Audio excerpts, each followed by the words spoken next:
Friends, family, fans, we are freaking live. Episode 134, Min-Max Morikawa beats Bears Battlestar Galactica kind of vibes this week. As always, it's the freaking Masters this week at Augusta National Golf Club. We are rocking the mullet. We are rocking the stash. We got the Cam Smith polo on. It's 1 year that I love to just pretend like I am that lovely human from down South Australia.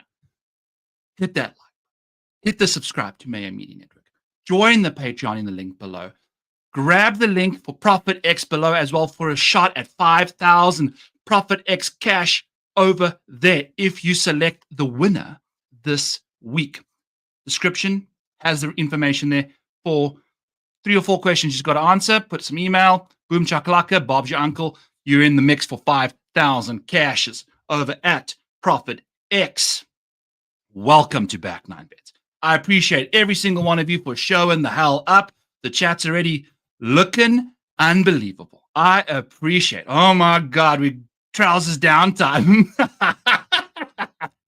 I love it. Let's have ourselves an absolute banger. Big deal saying cheers. Anthony saying hi. What is going on? Scuba Steve. Best week of the year. Let's effing go, my man. Hopefully. Seeing a lot of green this week, both on the course and in my accounts. In our accounts, we are doing this as a squad. We are going to ride some fancy numbers. We're going to hit some big bets this week. We're going to have a good time. We're going to deep dive some guys at the end of the show. Going to knock out some bets. Don't have that many. We're kind of playing some big angles hard. And then we're going to see some DFS deep dives. Yeah, we'll show off some tools. Have a good time. By the way, if you are watching the show on replay, hit me up in the description below for who's going to finish DFL. The first person to comment who's going to finish dead fucking last this week will land up with a free month in my Model Maniac Patreon for free. Congratulations to JD, who guessed Patrick Pockles last week. So he will be in the Model Maniac Patreon this week. Let's see what's going on. All right, folks.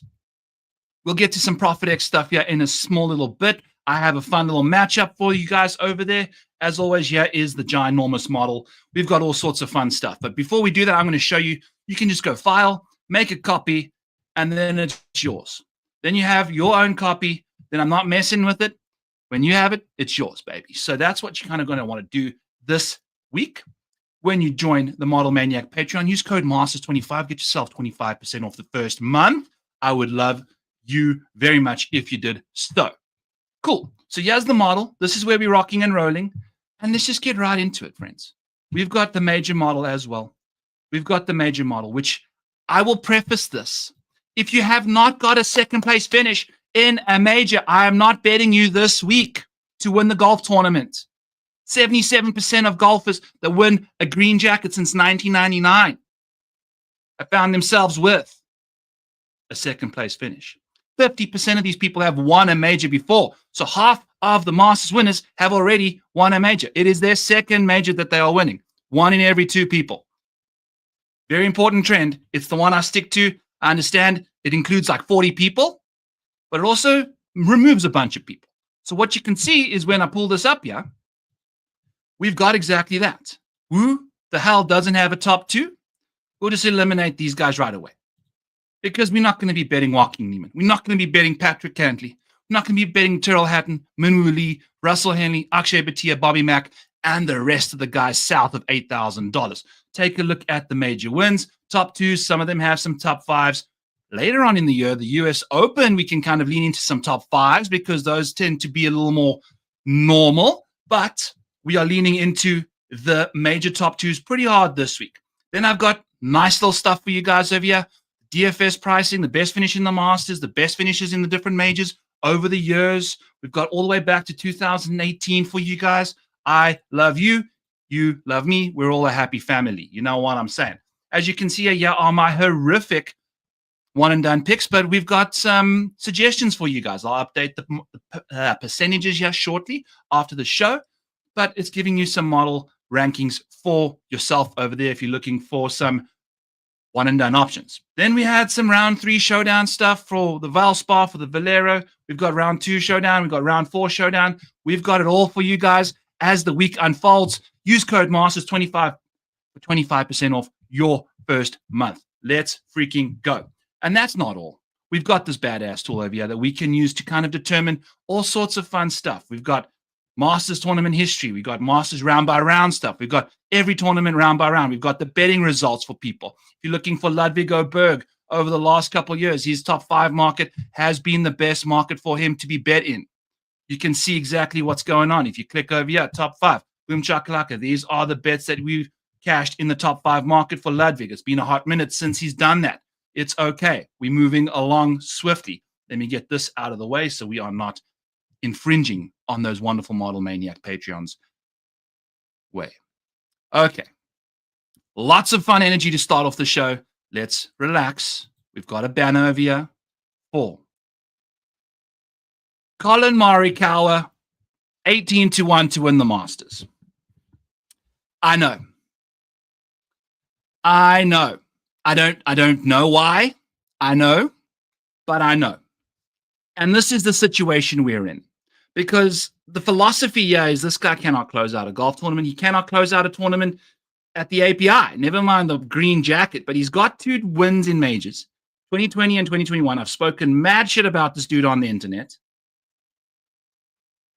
I think the way the slate's set up, can't be betting Scotty Scheffler at 4.5 to 1. Rory's probably never going to win this thing. He's likely going to do it now since I've jumped off of him, but wasn't going to bet him at his price. He's 18-1. He's flirted with victories in majors forever. And the way this week is unfolding in my mind, I'm anticipating these guys that are at the top of the board, Scotty Scheffler, Rory McIlroy, Xander Schauffele, Jon Rahm. They aren't necessarily firing on all cylinders, except for Rory, who's entering with the best form out of everybody this week. However, I've taken a peek at Rory McIlroy's form entering Augusta. 16 times he's shown up here. This is his 17th time. In those 16 times, he's had 3 times where he's had January, February, March strokes gained better than his 2.9 he's gaining right now. And his best finish was a 7th. His form entering the week, he's had multiple wins during those times. It's not like he wasn't winning tournaments while playing well. He was winning. He just doesn't know how to get it done around you. So neither does Collin, really. But also at the same time, Collin is 3 times the price of Rory McIlroy. So let's get into what we fancy about Collin. Let's get into what we think is going to happen here. So for those of you new to the program, this is the model. Let's hide some of this stuff up, yeah? And we get more space. I hate that my face disappears. I need to figure out why did StreamYard do that? Why did StreamYard do that? But yes, Collin Morikawa, he's $10,500, 20% projected ownership on a Tuesday night. That'll definitely get updated tomorrow. Hit me up in the Model Maniac Patreon. We'll get those percentages updated tomorrow evening to have you guys rocking and rolling in the DFS side. So we've got some safety rankings. We've got some upside rankings. And then we've got a model rank, which is, let's just go with this major rank here. I think that's exactly what we really want to go with. So there's the major rank. This is when I'm taking strokes gained from majors, finishes in majors, all of that stuff to kind of find, okay, who's the ultimate major professional going on this week? And Collin Morikawa ranks 3rd in that department. He has, in majors, finished inside the top 5, 35% of the time. It's one of the best track records there is compared to everybody else that's in the mix here. We've got Brooks, who's sitting at 40%, and the rest of the gang is below Collin. So he finds himself inside the top 5 a freaking lot, dudes and dudettes. So that's kind of what we're in the mood for. I'm adding a quick filter here because we need a filter. We need a filter. Format. Filter. Where the hell is a filter here? I hardly ever... Where's the filter button? There we go. Thank you, stupid computer. All right. So we are back to business now. So Collin Morikawa, if we filter by the top 5 percentages, check a look. These are guys that do not have any top 5s, so that's all good. We're going to change the view here quickly, make sure that we are freezing the top row up to row number 1. And then we're going to be going. There we go. Okay. So Collin Morikawa sitting right behind Brooksy. Been proving that point for the last half an hour in the show here. That's what we're liking. Top 2 percentages, he's finishing inside the top 2 in 1 in every 10 starts. He's also won 10% of his major starts the last little while. So we are a big believer in Collin Morikawa. Hopefully he can get it done for us this week. Fancying him in a big way. 18-1. We're also going to go to Collin Morikawa for a top 5 plus 280. Hammering that. We're going to try and win ourselves 3 units. So we're landing like 1.1, 1.2 units, putting it out there to win 3. We are kind of hedging ourselves. We see what he's got up to in the top 5 market here. It's been sensational from Collin Morikawa. So because of that result, we are going to be looking for that top 5 as well. Let's just do this so it makes it look beautiful. There we go. Thank God. So yes, as you can see, Brooks' recent form on the major and the lives is completely different kettle of fish. So Collin Morikawa is our guy. I've been talking mad shit, but you know what? Everyone has, and I think he's pissed the hell off. So saw Chris Powers roasting Collin Morikawa in his press at the Masters today. That's okay. You know, I think he's going to be playing with some fight. So that's what's going on over there. We're going to rock and roll. And Tour Capture already just completely going the other way around. He says Patrick Reed to miss the cut. So we'll get there at some point. But I've got the wrong banner on here. There we go. This is where we are. We don't have Boston Cap on the show. Shout out Boston Cap from ages ago. Alrighty, so that's Collin Morikawa done and dusted. The next best option we've got is a Viktor Hovland, 40-1 over at DraftKings. When you're taking a look at Viktor Hovland, he just won the Valspar Championship. Viktor Hovland just took care of business at that venue. No one expected it. 80-1 was the number. A very nice number. Yet, he just came out and won. A couple guys were on him because of the number. This week, we are getting back on him because of the number. If we take a look at what Viktor Hovland's been up to the last little while, let's just filter on his beautiful ass. Probably wearing some hot pink pants this week again. He's always looked the part at the Masters. So his major rank, his upside rank, pretty close together, pretty much in line with his DK rank over there. If you're taking a look at his safety ranking, obviously it's pathetic. He is all over the goddamn place when it comes to safety. He's been a disaster of a bet over the last little while. 25th in strokes gained around Augusta. It's all good. If we take a look at what he's been up to, though, the ball striking has been scintillating. And Viktor Hovland, if we take a look, we can go over here, dive into some metrics. We can just do Masters. Majors, Masters, round 1. We can get off round 1. We can get out of Will Zalatoris. That might be a little preview for you guys over there. We're going to click Viktor Hovland here at the Masters tournament. If you take a look around the green, it's been pretty ass over the last little while. Now, it's pretty much got to do with 1 or 2 bad ones. Got a couple bad ones, 2021, 2023, 2022, 2022, 2024. He's got a couple bad ones, but he's also got some good ones. If we go from the last couple dates, there's some bad ones in there. Like I said, the 2023 one wasn't terrible, but Viktor's done okay around. Like, there's some positive days, there's some negative days. You're going to get a mixed bag from this man. Now, the rest of the situation, the ball striking, look at these ball striking numbers historically. They've been phenomenal. He's entering the week with these kind of ball striking numbers. Going into it, played fantastic at the Valspar, and as a result, we're going to him at 40-1. That's what we're kind of just doing. If we get out of Augusta and just take a look at majors in general, he's actually above par.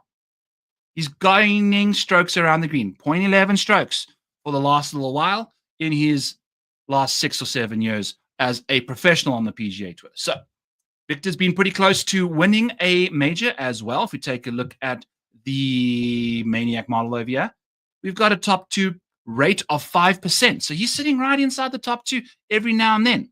He's done that quite relentlessly. We take a look at the finishes in his majors for the last little while. Where's Viktor Hovland over here? Got a 7th place finish here in 2023. I love to see that. We've got a 3rd place finish at the PGA Championship. And this is the reason why I fancy him at 40-1 this week. What the hell happened here? We just got out of nowhere. Viktor just showed up at the PGA Championship and finished 3rd. He had 3 missed cuts everywhere else in the other 3 majors that year. Last year. What the heck? He just shows up randomly. So 40-1 is a very fair number to get on board Viktor. So I'm cool with that. We'll see where it takes us. It's a free ticket to a fun ride. We might see some aliens along the way. We may not even see the weekend. But what we are guaranteed is a high level of entertainment. 40-1 for a guy that's finished second at the PGA Championship in 2023, seventh at the Masters in 2023, fourth at the Open Championship in 2022 when this beautiful gold-haired Australian won the Open Championship for us, which was amazing back then. And then if you take a look prior to that, the major track record isn't as good as it has been more recently. So pretty much in the last couple of years, we are looking at 3 top 5s in the last couple majors in the last 3 years, 1 a year. So at 40-1, I'm cool with that. We'll see what he can get up to for us. Viktor Hovland, ladies and gentlemen, sitting right there at $9,200, 40-1 over at DraftKings. Grab yourself a Viktor Hovland outright ticket for yourselves. Beautiful, beautiful, beautiful. Let's catch up with the chat, which is, I just can't keep up with you guys. What on earth is going on here? We've got Andrew saying first round leaders. We got a couple first round leaders. Go check out the Best Bet show as well with Pat and Cam. We've got a commentary nerd saying, yeah, best bet. I have a lot. I think my best is top 10 on Kawa. Hey, I don't mind that whatsoever. You take a look at Collin Morikawa's situation. It has been delightful in the top 10 market. Like we said, he's got one of the best top 5 rates. So as a result, the top 10 rate won't be that far behind. 45% of the time, he's inside the top 10 in a major. I love that for Collin. Cool Beninas. Going to WD with the back. Who the hell is this about? Oh, that's Freddie Couples. I understand. Yes. However, if you're looking to place a bet on Freddie Couples, top 20 in the first round, give it a slam. You never know what happens over there. Ultimate best bet. Sure. Let's just do it right now. Not this one. Not that Patrick Reed. This Patrick Reed. Patrick Reed, top 20, sorry. Plus 210. We dropped that in the Discord over the weekend when he was knocking things around Durrell quite nicely. That has since moved to plus 170. We are betting to win 2 units in this market. Patrick Reed, if we go over to our wonderful handy-dandy tool over here, this is how we came across this bet. If you want to take a peek at some of the best bets at the Masters in the last 4 years, Patrick Reed, ladies and gentlemen, has got you $356 in your pocket if you are betting to win $100 every time he plays the golf tournament in the top 20 market. We've obviously got other bets for him too, but the top 20 market has been very, very impressive for Patrick Reed. He's cashed that thing 4 of the last 5 times, and the odds are right in the same ballpark again. We're getting the same odds as we got in 2024, 2023, even better. And much better than when he was playing on the PGA Tour back in 2021 and 2020, when he was even money for a top 20. So we're getting some serious value on Patrick Reed to finish inside the top 20. As you can see, there are some other options in that betting market. Scotty Scheffler, he's finished inside the top 20, obviously, the last 4 times. Collin Morikawa has finished inside the top 20 the last 4 times. Kevin Na's not playing. Will Zalatoris, he's the first top 10 bet. He's finished inside the top 10 the last 3 times he's played. So we'll chat about Will Zalatoris in a little bit. But this is where you can find all of this cool stuff. If we take a look at Patrick Reed, I guess that's just going to be majors, but hey, that's okay. Let's take a look at his situation. We can find him right over here, Patrick Reed, and then we can go Augusta. We're going to just show you guys how to use this beautiful tool of ours. I cannot type right now. Masters. There's the Masters. We're going to go Open Championship for Patrick Reed. We're going to go PGA Championship for Patrick Reed. We're going to go US Open. Both of them. US Open number 1, US Open number 2. And as you can see, let me get my face out the way. Patrick Reed is a juggernaut when it comes to the top 20 market. He's doing it in the Masters, doing it in the PGA Championships. Now, the last little couple of years have been a struggle for him. He was doing a lot of the good stuff back in 2021, I guess, when those markets were the best for him or the shortest. So just kind of putting that out for you guys. You can use this tool for all sorts of fun stuff. If we take a look at Patrick Reed's current situation, let's take a look over here. Reed, his overall profile is in the majors.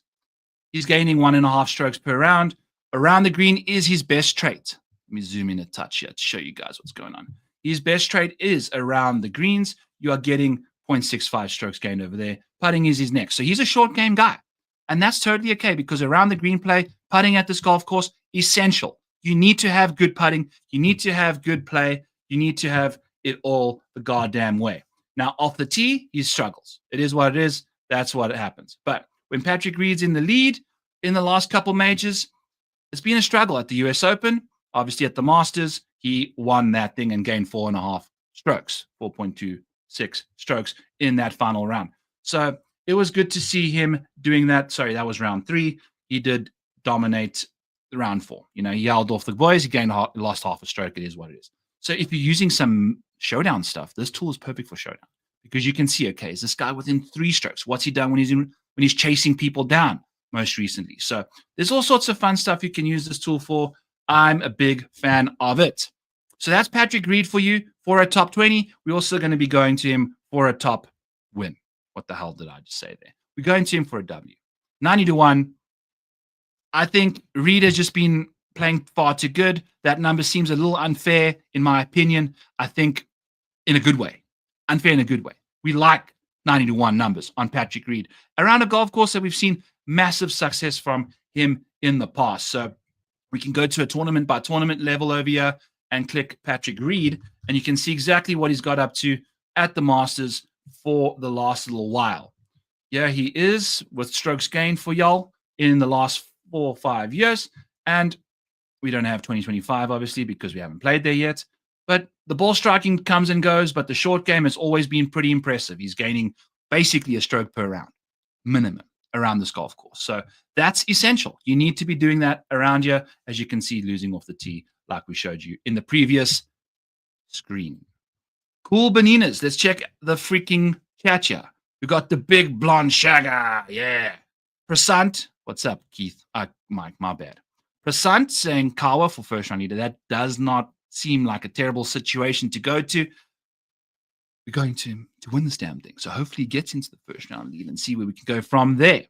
All right. John saying we are on Viktor. Let's go, baby. I'm a big fan of Viktor this week. And we're going to keep scrolling down here. Who has better upside, Vic or Zal? That's a great question. And we can use the tool to figure that out. But I've got some ADDs going on here. So we can take a look here. Here's Viktor Hovland. Here's Will Zalatoris. We can take a look at their prior transgressions. Why am I not seeing Viktor here? Viktor Hovland. Let's filter by pricing again, because I'm a dumbass. Alrighty. So Viktor. Yeah, you are. And then we're going to go find a Will Zalatoris over here at $8,300. Now, when it comes to top twos, Will Zalatoris has got insane upside. His major track record has been short. If you take a look at the major model over here, Will Zalatoris has been really, really good in his limited sample size of majors. He's been injured for the most part, so we can go, who's got the most top twos in majors the last little while? Will Zalatoris has 3 in 14 starts. That's almost as good as Scotty Scheffler, who's got 4 in 19 starts. Now, Scotty's got 2 green jackets converted on those things, but Will has been very impressive. So basically 2 out of every 10 major appearances, he's inside the top 2. This is why we're going to him. He was playing fantastic at the Players. So let's pop him on the screen here. Going with Will Zalatoris, 65-1. At this golf course, he's never finished outside the top 10. His stuff is just so good. Take a look at what Willie Z has been up to. God damn, it's been impressive. 3 appearances here, debut, finished solo second. 2. Who the hell finished? We won 2021.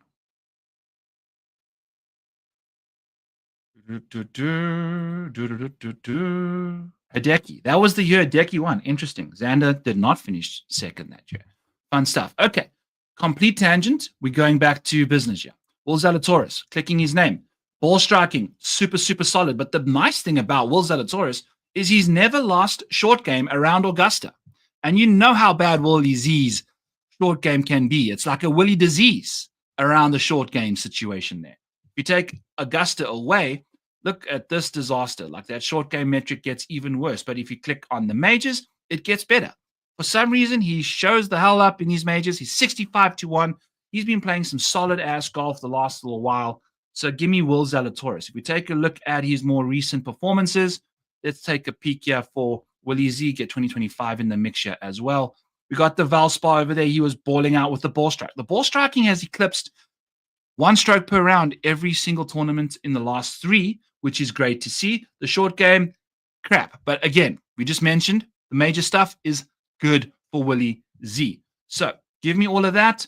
He's been gaining 0.9 strokes in the last little while. Let's just take a look at this year and see exactly what his little setup is. Yeah, the putter's been ass. But the broomstick around Augusta, I think he's going to sweep some stuff up there, baby. So that's going to be exciting to see what he can do. I'm all about Will Zalatoris. I think he's going to be a great play. We're also going to be betting him for a top 20. I have him for a top 20. What is the market for him? Let's pull that up real quick. Top finishers including ties. We're going to go find a Will Zalatoris at plus 130. So Will Zalatoris plus 130. We are a believer of that. So Will Zalatoris plus 130 to finish inside the top 20. Let's go. I think, we've seen this far too often. 50% of the time he's inside the top 20 in these majors. Maybe we should actually bet the top 10. Let's bet the top 10. I think that makes a lot more sense. I mean, he's basically simultaneously finishing inside the top 10 when he's finishing inside the top 20. So when he plays well in majors, he plays well in majors. So let's do the top 10 bet instead on Willie Z there as well, because we want to match up our outrights with some placement markets to make sure that if they play nicely, we're still banking some bucks there. And that's plus 130, plus 320. Excuse me. So plus 320 for a Will Zalatoris top 10 because he's finished inside the top 10 every time he's finished inside the top 20 in a major. So that's what you're getting over there from Will Zalatoris. Alrighty. Some more bets for us. Moving along down the board. Our glorious boy. This is an emotional bet. Don't necessarily encourage you to do this. Now, Cam Smith's not playing the greatest golf entering the week, but if you're taking a look at short game proficiency around this golf course, it is delightful. Delightful stuff, Cameron Smith. You are a fiend, an absolute beast. An absolute beast. So here's his major track record at the Masters. He's never missed the cut in 7 appearances. 5 of those times he's finished inside the top 10. We'll also be betting that at plus 330, plus 350, wherever you can find that number. Grab yourself a Cam Smith ticket. He gained 2.3 strokes on the field per round in 2024 last year with losing ball striking. So I'm okay with that because the short game around this golf course is immaculate. He's pretty much always gained with the putter, had a bad one in 2021, still finished top 10, even while losing with the putter when he was ball striking very nicely. Back when he was on the PGA Tour, tisk, his whole game went to a ball of shit when he left, but that's okay. We can still expect at 60-1, that's okay. We'll hang tight. Hope for that top 10 as well. If you take a look at what he's been up to on the live side of things this year, the short game's been pretty solid. He's never lost this year. In the short games, you'll get Doral, Miami in here for you guys tonight. And it's been good. He finished inside the top. He had one of his best finishes at Doral or on live last week. So he's kind of trending in the right direction. His team also won the tournament due to Mark Leishman dominating and winning it outright himself. Cam Smith entering Augusta with a W. That's all you could ask for from our glorious boy. So Cam Smith, ladies and gentlemen, look at this profile. Ball striking in the shit, chipping and putting through the roof. So when you're like his short game is higher than his strokes gain total. That's just so hilarious. But that's so Cameron Smith. We love him. I love him. You love him. We all love him together. It's Cammy boy. A cameo, a Cammy boy. I love it. Cam Smith Burns. What the thing? He's got an STD, Kevin. Anyway, moving along. Alrighty, love me some William Zalatoris. This guy's Jack, my brother, Jeff Feinberg, Jackaro, saying, love me some Jon Rahm. You know what? Let's get to some Jon Rahm. I love me some Jon Rahm as well. Do a little Jon Rahm top 10 plus 125. Pull his ass up here in the tool. We've got, that's, how the hell do you spell John? Let's go Rahm. There he is. 2025. Let's just do majors. Take a look at what Jon Rahm's been up to. He's been fantastic in the majors historically. Tough stuff for John since the W at the Masters. We had that second place at the Open Championship a couple years ago. It wasn't necessarily that even close to winning. Brian Harmon obviously ran away with that tournament as well.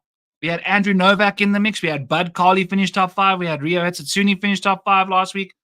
Can't get across the line. Just cannot. We've had 2 short-ass Brians demolish our betting cards the last couple events this year. Brian Campbell, Brian Harmon. Dude, Brians are the worst.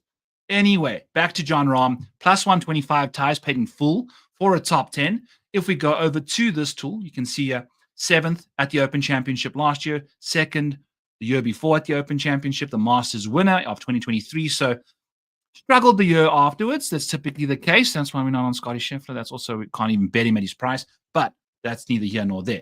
If we go over to Jon Rahm's situation here, take a peek at his track record in his majors is scintillating. Inside the top 10 in half of his starts, we're getting plus 125 at Masters. I'm cool with that. What's he got up to at the Masters? In the majors the last little while. 1, 2, 3, 4, 5 of his last 7 have also been a top 10. Let's go. Let's freaking go. I'm a fan. Let's go, Jon Rahm. It's got to do with the ball striking. Now, the thing with Jon Rahm, the last little while, it's actually been a problem. He doesn't have his iron game this year has been his worst. It's the worst part of his game, his iron play. The rest of his game is all gaining about half a stroke, 0.6 strokes on the field per round in 2025. 2024, you can take a look there. They don't have us data for that. It's all good. Okay. Coming up. There we go. So again, over 2024, 2025 years, 75 rounds, his approach play is still his worst metric. But the short game is great. The driver's obviously gaining about a stroke per round. He's just fantastic with that big stick. And then he can chip and putt his way around pretty much any venue. Jon Rahm, plus 125 for a top 10. Friends, let's go. Fantasy Garage. Fantasy Football Garage. What's cooking, my brother? $100 on Jon Rahm. Let's go. Top 10. Cool. Speaking about $100, let's show the Masters Profit X situation over here. I have got you guys some fun stuff. So, link in the description below. Excuse me. For the Profit X $5,000 worth of cash in the Profit X betting account for you over there, if you follow the instructions that are in the description below. The winner, you got to pick a winner. If that guy wins, you split 5K with everybody that picked that winner. So you got to decide, okay, am I looking to kind of go chalk?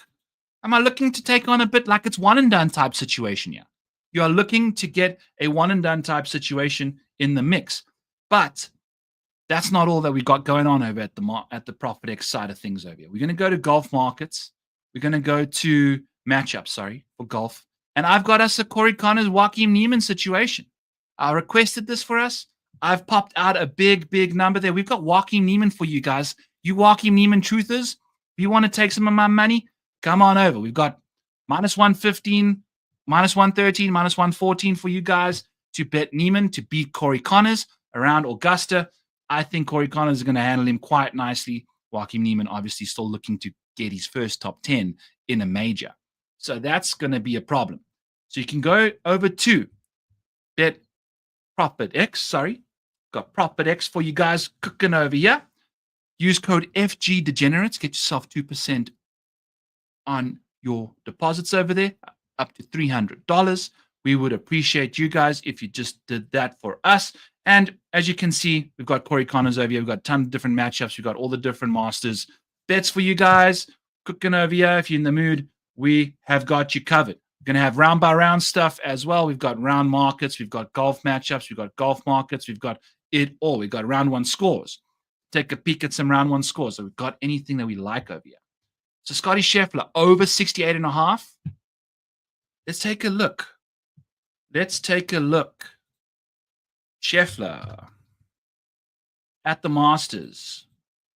If we're taking a look at that, Augusta National. Let's do round by round. Did I put the score in the round by round stuff? I believe I did. Beautiful. You smart man, Byron. Okay. So we're going to go Scotty Scheffler and take a look and see what he's got up to in the last little while at the Masters. See what kind of scores we're looking at here. 68 is what the current line is, 68.5. So we're going to take a peek at that for Scotty Scheffler. So most recently, we would have cashed that 2 out of the last 7 times. Now, round 1, he's eclipsed that how many times? Before on round 1, he's done 66, 68, 69 in the last 3 years. It's going to be a little cold, going to be a little nippy. I don't want to pull up the weather site because it completely crashes the computer. It's a weird situation, but we know what's going on there. We're protecting ourselves from the wind viruses. But Scotty, okay, so it's quite a hefty number right now. So let's go to the 69 for Scotty. That seems a little more fair. I feel like that's the way to go. Does he eclipse 69? Yes or no? I feel like we can lean into the no here, plus 116. So you can find Scotty Scheffler over here for over 70.5, Rory McIlroy, Collin Morikawa, all that stuff. So if you're looking to get in on Collin, where would you find Jay? Collin Morikawa to go over 68.5 here is yes. So we want to look at no. So for Collin Morikawa to shoot 70 or better, I like that in round 1 a lot. And then I'll get to you guys. We're almost done with the bets. Got 1 or 2 more outrights, and then we're going to rock and roll.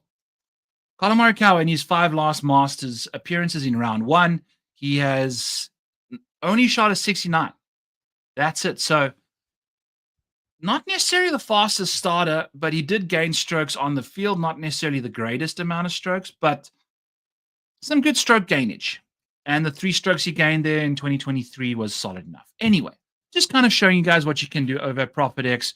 We are really appreciative of them taking care of this show for us, that I can keep bringing you guys amazing, amazing content every single week. All right, moving along. Let's go. Are you bullish on Sep? Yes, I am. So is my co-host of the Fantasy Golf Degenerates. Go check that show out on Mayo Media Network. I'm assuming if you're watching this show, you also watch that show. I think he's going to be just fine. We can dive into his numbers a bit more. I need to just finish up these bets, and then we can start doing some deep dives. We'll knock out some DFS guys as we go down the board, hang out together, enjoy the freaking guys. You know what? Let's do a quick giveaway. Woo! I don't even know the answer. But in the live chat here, hit me up. First person to give me the correct answer gets a free month in my Patreon starting this week. Who has been the best top 5 bet at the Masters in the last 5 years? So, betting to win $100. Who has been the best bet over the last 5 years? And it's got to do with their odds as well. If they have short odds and they've missed a couple, you never know what can happen there. So I'm going to pull that up right now. Hit me up in the comments. I want to know who has been the best top 5 bet at the Masters over the last 5 years going on this year. I'm going to pull it up for us and see what's going on. Masters pulled up there. I've got no top 5 shown on the screen prior. Ooh, I see what's going on, and I don't see. So we've got Russell Henley from Trey. Not Russell Henley. It's not Scotty Scheffler. It's not Will Zalatoris. It's not Patrick Reed. It's not Zal. It's not Xander. It's not Justin Rose. It's not Scotty Scheffler. It's not Justin Rose again. It's not Phil. It isn't Brooks. It isn't Spieth. Sites is just firing off stuff after he got the correct answer right away. It has been Collin Morikawa, friends. Collin Morikawa, in the last 5 years, has finished inside the top 5 at the Masters. Come on now. Click the buttons twice. Now, the difference between him and Scotty Scheffler, they've both done it twice in the last little while, but Scotty's odds have been much worse than Collin Morikawa's. As a result, he's cashed himself $40 more than Scotty. Cameron Smith, $1 behind there, people. Also with 2 top 5s in the last little while. So Collin Morikawa, congrats, sites. I believe you are in the Discord already, so we'll get some hair products along with myself and keep you in there for another month. I appreciate you. Cool. All right. We'll move along now to our next. I'll do another giveaway at the top of the hour as well for you guys. Boom. I appreciate you guys. Let's get back to business this beautiful Tuesday evening. Don't forget to hit that like button. Don't forget to subscribe to Mayo Media Network. Don't forget to join the Model Maniac Patreon in the description below. Use code MASTERS25 to get yourself 25% off your first month. I love you. Yes. Let's go. More bets. More bets for us. Sergio Garcia, 100-1 to win this goddamn golf tournament. Oh boy, has he been playing some good golf the last little while. Sergio, what's you been up to in the majors? What's your track record? What you been up to? It hasn't been good. It has not been good, but that's why he's 100-1. So we'll take a quick peek here at his major track record, see what he's been up to over the last little while. Get Scotty Scheffler's beautiful name out of the situation here and go to Sergio Garcia. Click on his name, click on some majors, Augusta National. We just want to take a look at all the different majors. So the US Open last year showed some form. Gaining ball striking, gained 2 strokes ball striking at the US Open. Finished 12th, lost with the putter. It is what it is. If we want to go to the Masters, it's been an absolute travesty. An absolute travesty since the win. He won it in 2017, beating Justin Rose, and hasn't had a top 20 since. Now, if we take a look at what Sergio's been up to, though, the last little while, this ball striking has been impressive. Obviously, we got Durrell still to put in here, but we were gaining 1.7 at Singapore, 1.8 at Hong Kong, 1 at Hong Kong. So he's got a W on his belt already this year, very recently, within the last month. 100-1. It's been very, very impressive. So in 2025, we are gaining pretty much around the board here, losing a smidgen of a fraction around the greens, but the rest of the game is pretty darn solid. So I think Sergio is playing some very good golf right now, heading into a golf course that he's won at before. He's feisty. He needs to win this thing to get himself, or not win it, or finish second, whatever he needs to do to get onto the Ryder Cup team, where he's also been an absolute legend. Say what you want about the personality of Sergio. I saw him live at Sun City at the Nedbank back when I was growing up as a kid. Complete arsehole. Total arsehole. But you know what? Arseholes can make us money as well if you are looking to bet on them. Arseholes win golf tournaments. He's done the Masters. He's won Hong Kong. Boom, boom. You feel me? You feel me? So that is going to be it. We've got a couple more bets that I don't have bullet points for you guys for. But let's go and take a quick peek at Schwartzel. How the hell do you spell my friend's name here? Schwartzel. Let's go with Scholl rather. That's easier. Schwartzel. This year, just some solid performances. Hasn't cracked the top 10, apart from last week at Durrell. And over the last little while, the driver was being very, very disrespectful over that period of time. But if we go take a look at his major track record historically, we can take a look at Augusta National in particular. And for the last little while, missed the cut last year, top 50 the year before, 10th, 26th, 25th in the last 3 before that. So 3 of his last 5, he's been inside the top 30. Love that for Scholl. Obviously a Masters winner. Finished 3rd year in 2017. He can spike around this golf course. Now, for a top 40, you can get Scholl Schwartzel at plus 125, where we will be going to make some money on Schwartzy for us. Playing some solid golf entering the week. Loves this golf course. I think we can do some good stuff. The dogs are barking in the background. They appreciate Scholl Schwartzel's contribution to our unitage this year going forward. Some other things I want to chat about. We're going to go Golf God in the Model Maniac Patreon has mentioned to us that we want to chat about Max Homa.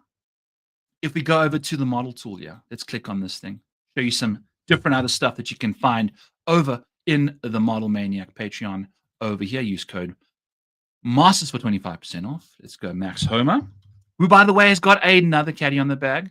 Joe Greiner, his old best friend, remains his best friend.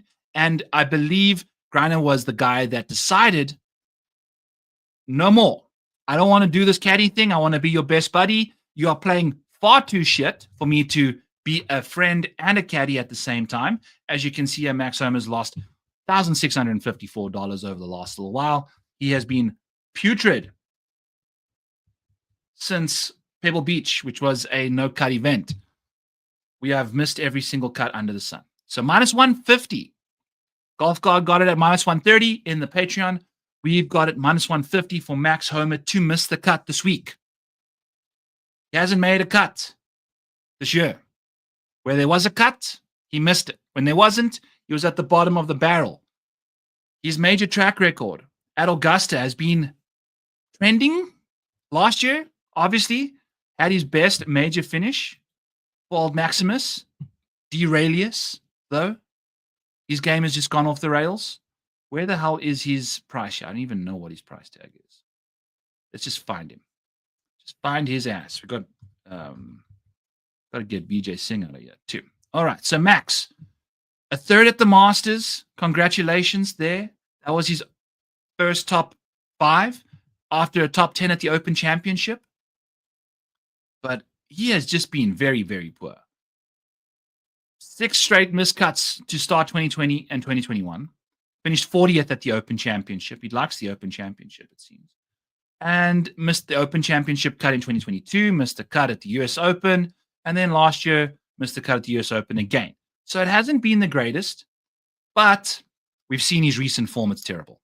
So he's likely going to miss the cut again this week. Minus 150 is a fair shout. I think he hit like over 200 golf balls today on the driving range, which is awesome to see. We can see all sorts of fun stuff going on there. Max is still hitting balls. Yeah, I love it. Charlie Schwartzel, 271, says Kevin on the weed farm. I love it. Yeah, and Sergio is like 60 to 1 right now. We're on the right side of that. So that's the nice thing about it. I've always said, maybe we don't have the outright bets cashing as much as we'd like in the Patreon, but you're not losing nearly as much money because these odds are always shortening on us, and we are on the good side of closing line value, which is good for profitability over the long run. Cameron Young shaping up to 151 seems low. Yeah, I believe in the Discord, someone mentioned to us that Cameron Young, despite having 2 top 10s at the Masters in the last little while, he hasn't been playing as well entering the Masters. So we've got 2 top 10s there. We've got made cuts since the PGA Championship of 2023. He's basically inside the top 10 of a major once a year since 2022, since he showed up on the senior. So he's a major contender, regardless of what's going on. Now, I believe if you take a look at what Cameron Young was getting up to, leading up to those events, it's been a lot better than what he's playing right now. So as you can see, the ball striking has been quite putrid, played nicely at the Valero, still kind of getting last week's stuff into the model. That's going to happen tonight. The ball striking has been terrible. So we're going to scroll down here to the Masters, and as you can see, it's just a golden green band of ball striking bliss entering the T9. We go back down to the next Masters. It's another scintillating display of ball striking. So maybe he finds it this week. I like him in DFS in case he can, in some GPP action. Maybe he finds some beauty in that department. But the ball striking has been bad. Been very, very bad. Maybe he finds it again. We'll see. We'll see. Okay. Any other names? Looking at the chat here. Yes, sites. Top 20 for all majors for Collin Morikawa. If you guys are in the mood for this, 9-1 at Bet365. Collin Morikawa. Top 20 in all 4 majors. If you take a look at what Collin Morikawa's got up to in the last couple majors, it has been very impressive. We've already covered him, but you know what? We'll cover him one more time because I think this is a fun bet. And then we're also going to do Shane Lowry at the same time. Oh, beautiful. Okay, so the last couple majors for these boys. Let's take a look here. So Collin Morikawa, has finished inside the top 20 in 6 of his last 8 majors. That's good to see. If you take a look, we've got a couple more top 20s in the 2022 era. And then in 2021, we had 4 straight where he gained a top 20. So this dude has finished inside the top 20. In the last 4 years, he's done it 2 years in a row. He's had all 4 majors be a top 20. So 9-1 for that to happen, I don't mind it at all. It was 14-1, by the way. We had a really nice number on that. We've been mentioning that on the show and in the Discord a lot. Now, Shane Lowry around Augusta, 3rd in 2022, 16th in 2023, and then 43rd in 2024 last year. But outside of the Masters, Shane Lowry finished inside the top 20 in all 3 of his remaining majors last year. And if you take a look at 2023, he had top 20s in all 3 of the majors leading up to the Open Championship where he missed the cut. So he's basically doing this 3 out of every 4 times. And if we take a look at 2022, he finished inside the top 25 3 of 4 times that year. And then in 2021, he finished 21st or better 3 of 4 times. So Shane Lowry needs a market that's like top 20 in 3 or 4 majors kind of thing. But Shane Lowry's odds, what are they, like 33-1 or 20? Go find the Shane Lowry top 20 bet as well for all 4 majors. I love that for him in a big way as much as I do Collin Morikawa. Laka, yella? Okay, Xander, Jon Rahm. We just got random. Oh, okay, people coming in from still for the contest there. All right. Scooting on down, my man in Cyclone Country. This is Hawkeye State, yeah, baby. But is there any value in Spieth given history and improved health and game? Let's take a look. So Jordan Spieth has been a fun individual at this golf course for the last little while. He is $9,000. We have got 3 top 4 finishes in the last 7 Masters appearances. Every other time it's been a missed top 20. So you are going boom or bust with with Jordan Spieth this venue. In the last couple majors, it's been a very long time since he's finished inside the top 20. In fact, you got to go back to 2022 when he finished inside the top 20, not at the Masters. So at the Masters of 2023, we finished 4th. Love to see that. What has Jordan Spieth been up to the last little while? Well, Spiethy, if we go to the Maniac model over here, take a peek at his recent form. Scoot all the way over this way, get Max Homa off this disgusting screen of ours. Well, I'm seeing Kevin saying, yeah, I'm guessing Minwoo won't cook.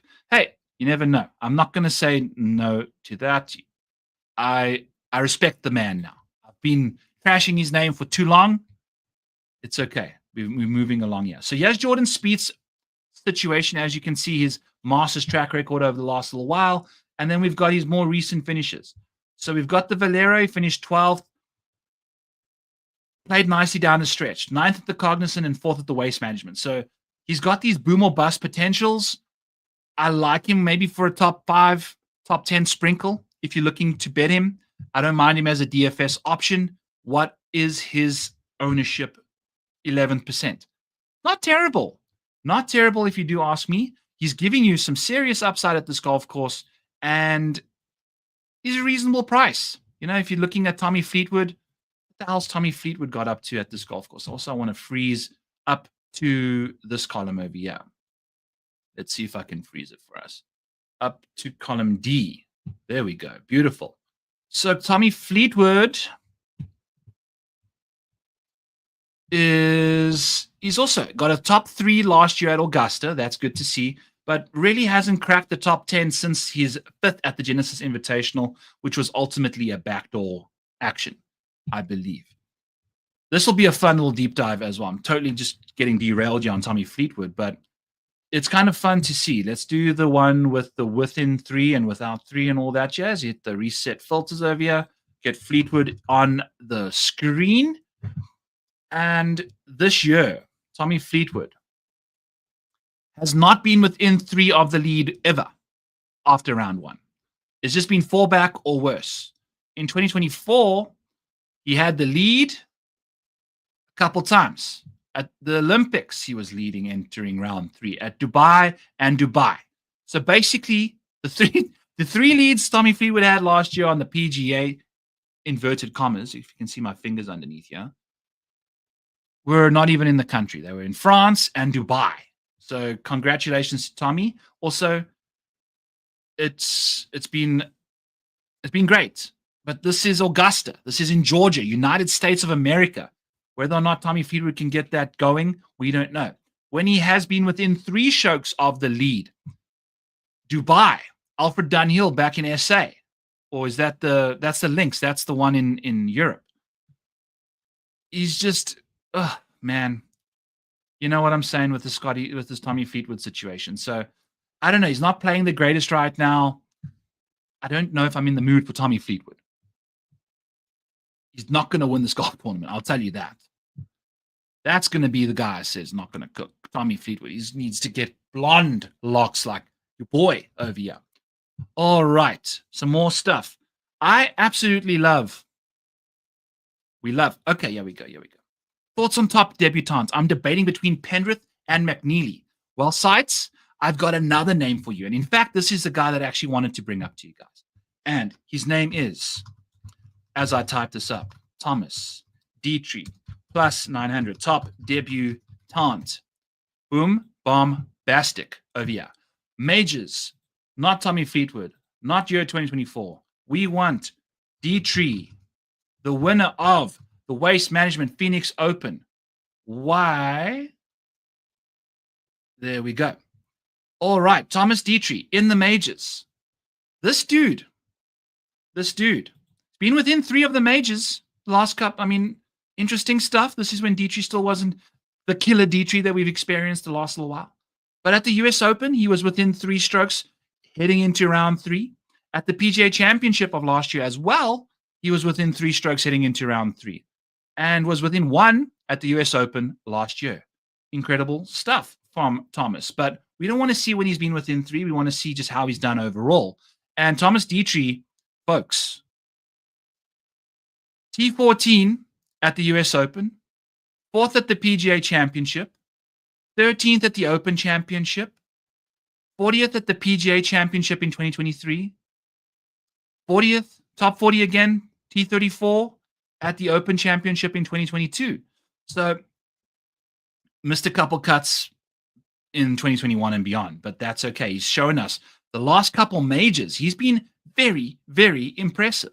The Saturday rounds have been a little rough, probably because he's had a couple of them where he's been a little too close to the lead. You know, if you take a look, I guess the Open Championship in 2022 hurt him a lot. US Open, he was within 1 of the lead and kind of ejected there and finished 16th after that round. Ultimately finishing 14th, though, made a little bit of a comeback the following day, which was really, really impressive from Thomas. So if we're going back to his overall pedigree here, what has been his ultimate gainer? It has been the putter.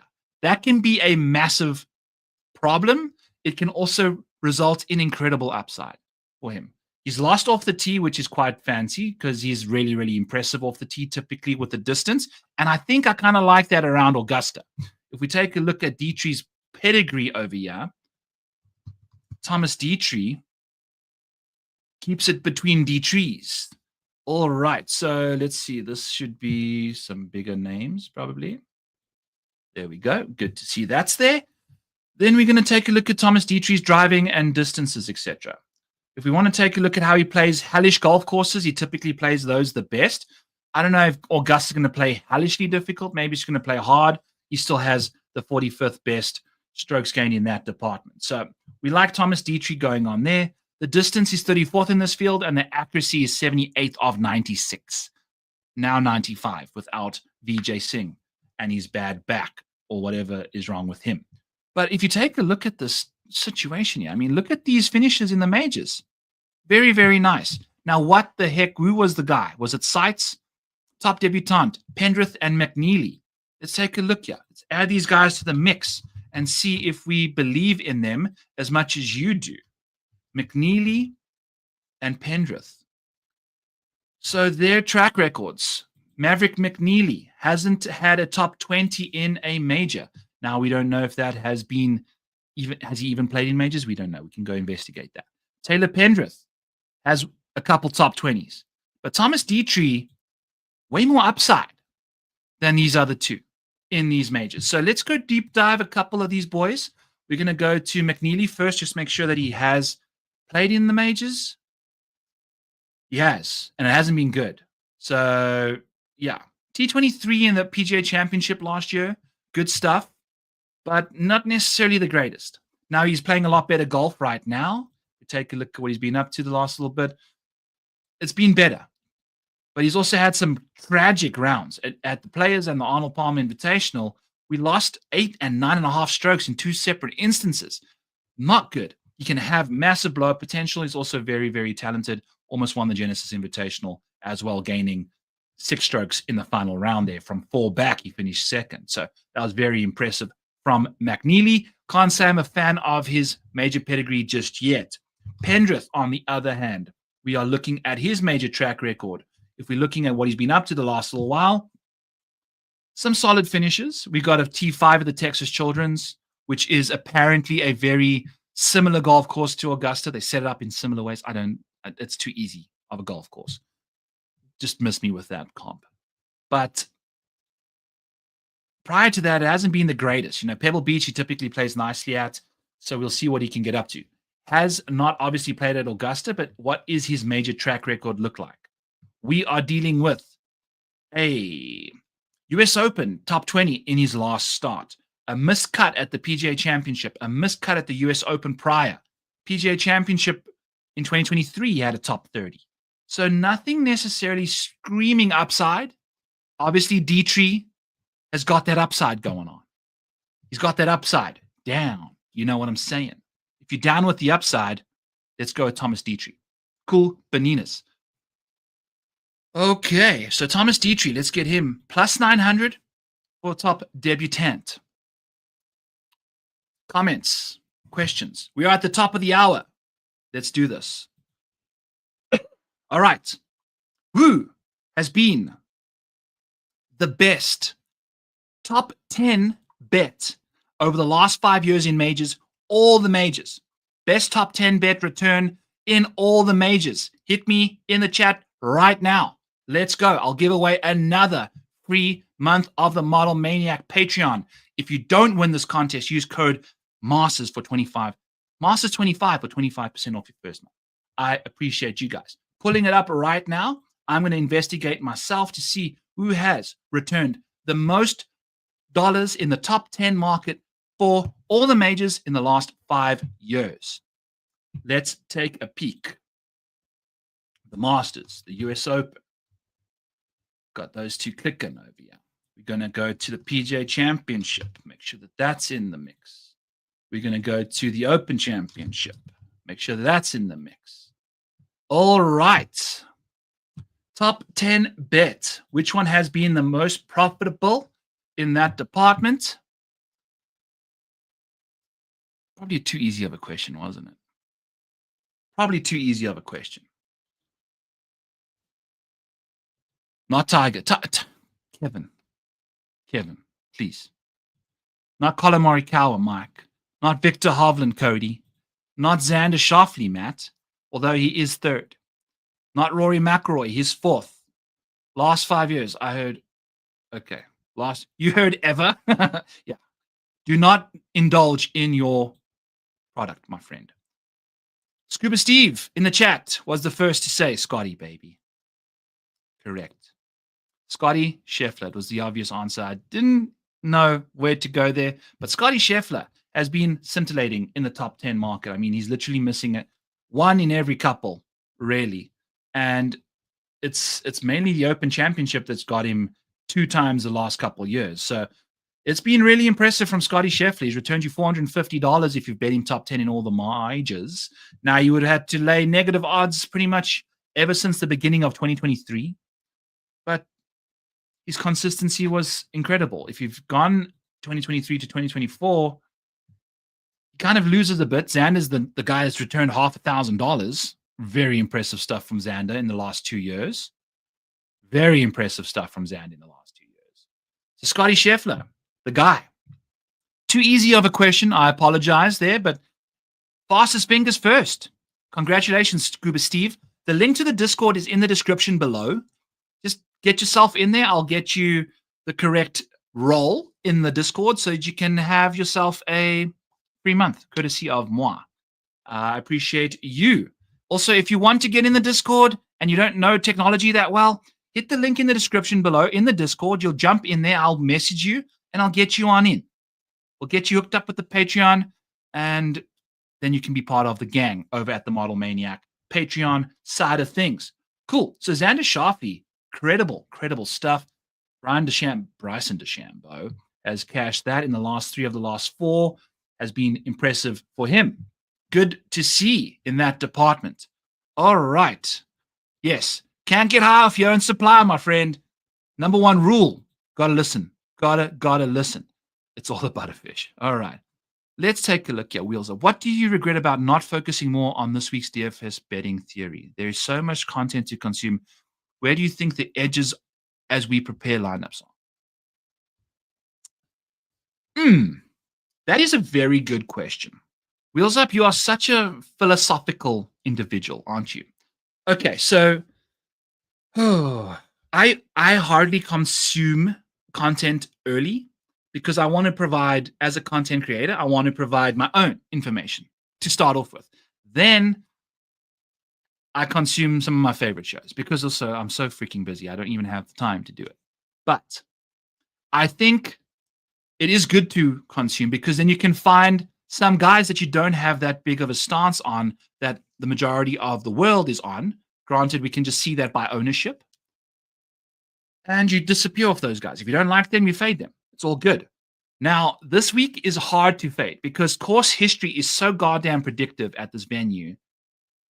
The guys that have played well here just dominate. So if we take a peek, let's take a look. Maybe we can figure out some fades. Let's go ahead and do some fading over here. Let's hit some power fades like Collin Morikawa is going to do this week as an angry man. All right. So ownership. We'll just go with salary to start off with. Scottie Scheffler's got the best strokes gained around Augusta. I mean, now do you think he enters the week with some of the best strokes gained as well of the last 12 months? That's okay. If you take a look at Scottie Scheffler, though, it hasn't necessarily been the greatest. If we take a quick peek, I'm sorry. I said we're going to do some fading quickly, and then we're just going to... I want to show you Scottie Scheffler's stuff. It hasn't been the greatest. We've lost with the putter, but that's over his career. If we're taking a look at 2025, his ball striking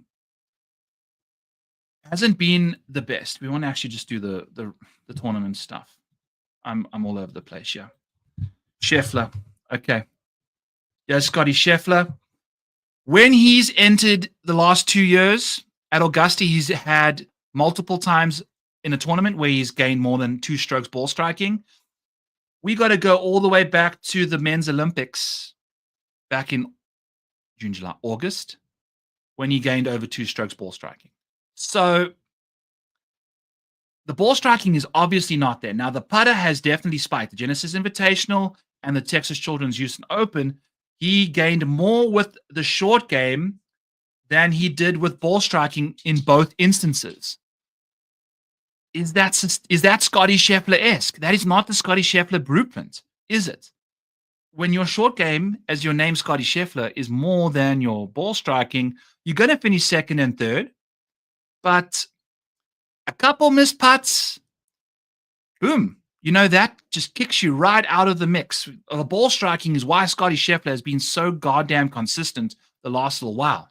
If he hasn't had those spike weeks where he's chipped a couple in, putted a couple in at the 2 T3s and T2s, now he is the world number 1. He's capable of doing this stuff repeatedly.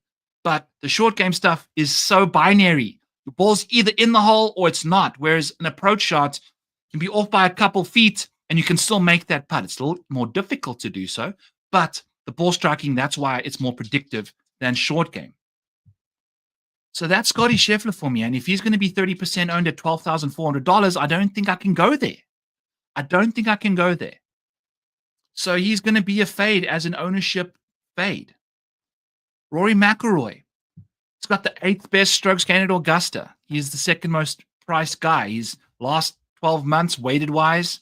In these strokes gain metrics, by the way, it's the last 12 months, it's the last 8 months, the last 4 months, and the last 2 months that I use to create a strokes gain sample for these people. So the last 2 months is in that sample set 4 times. The last 4 months is in there 3 times. The last 8 months is in there twice.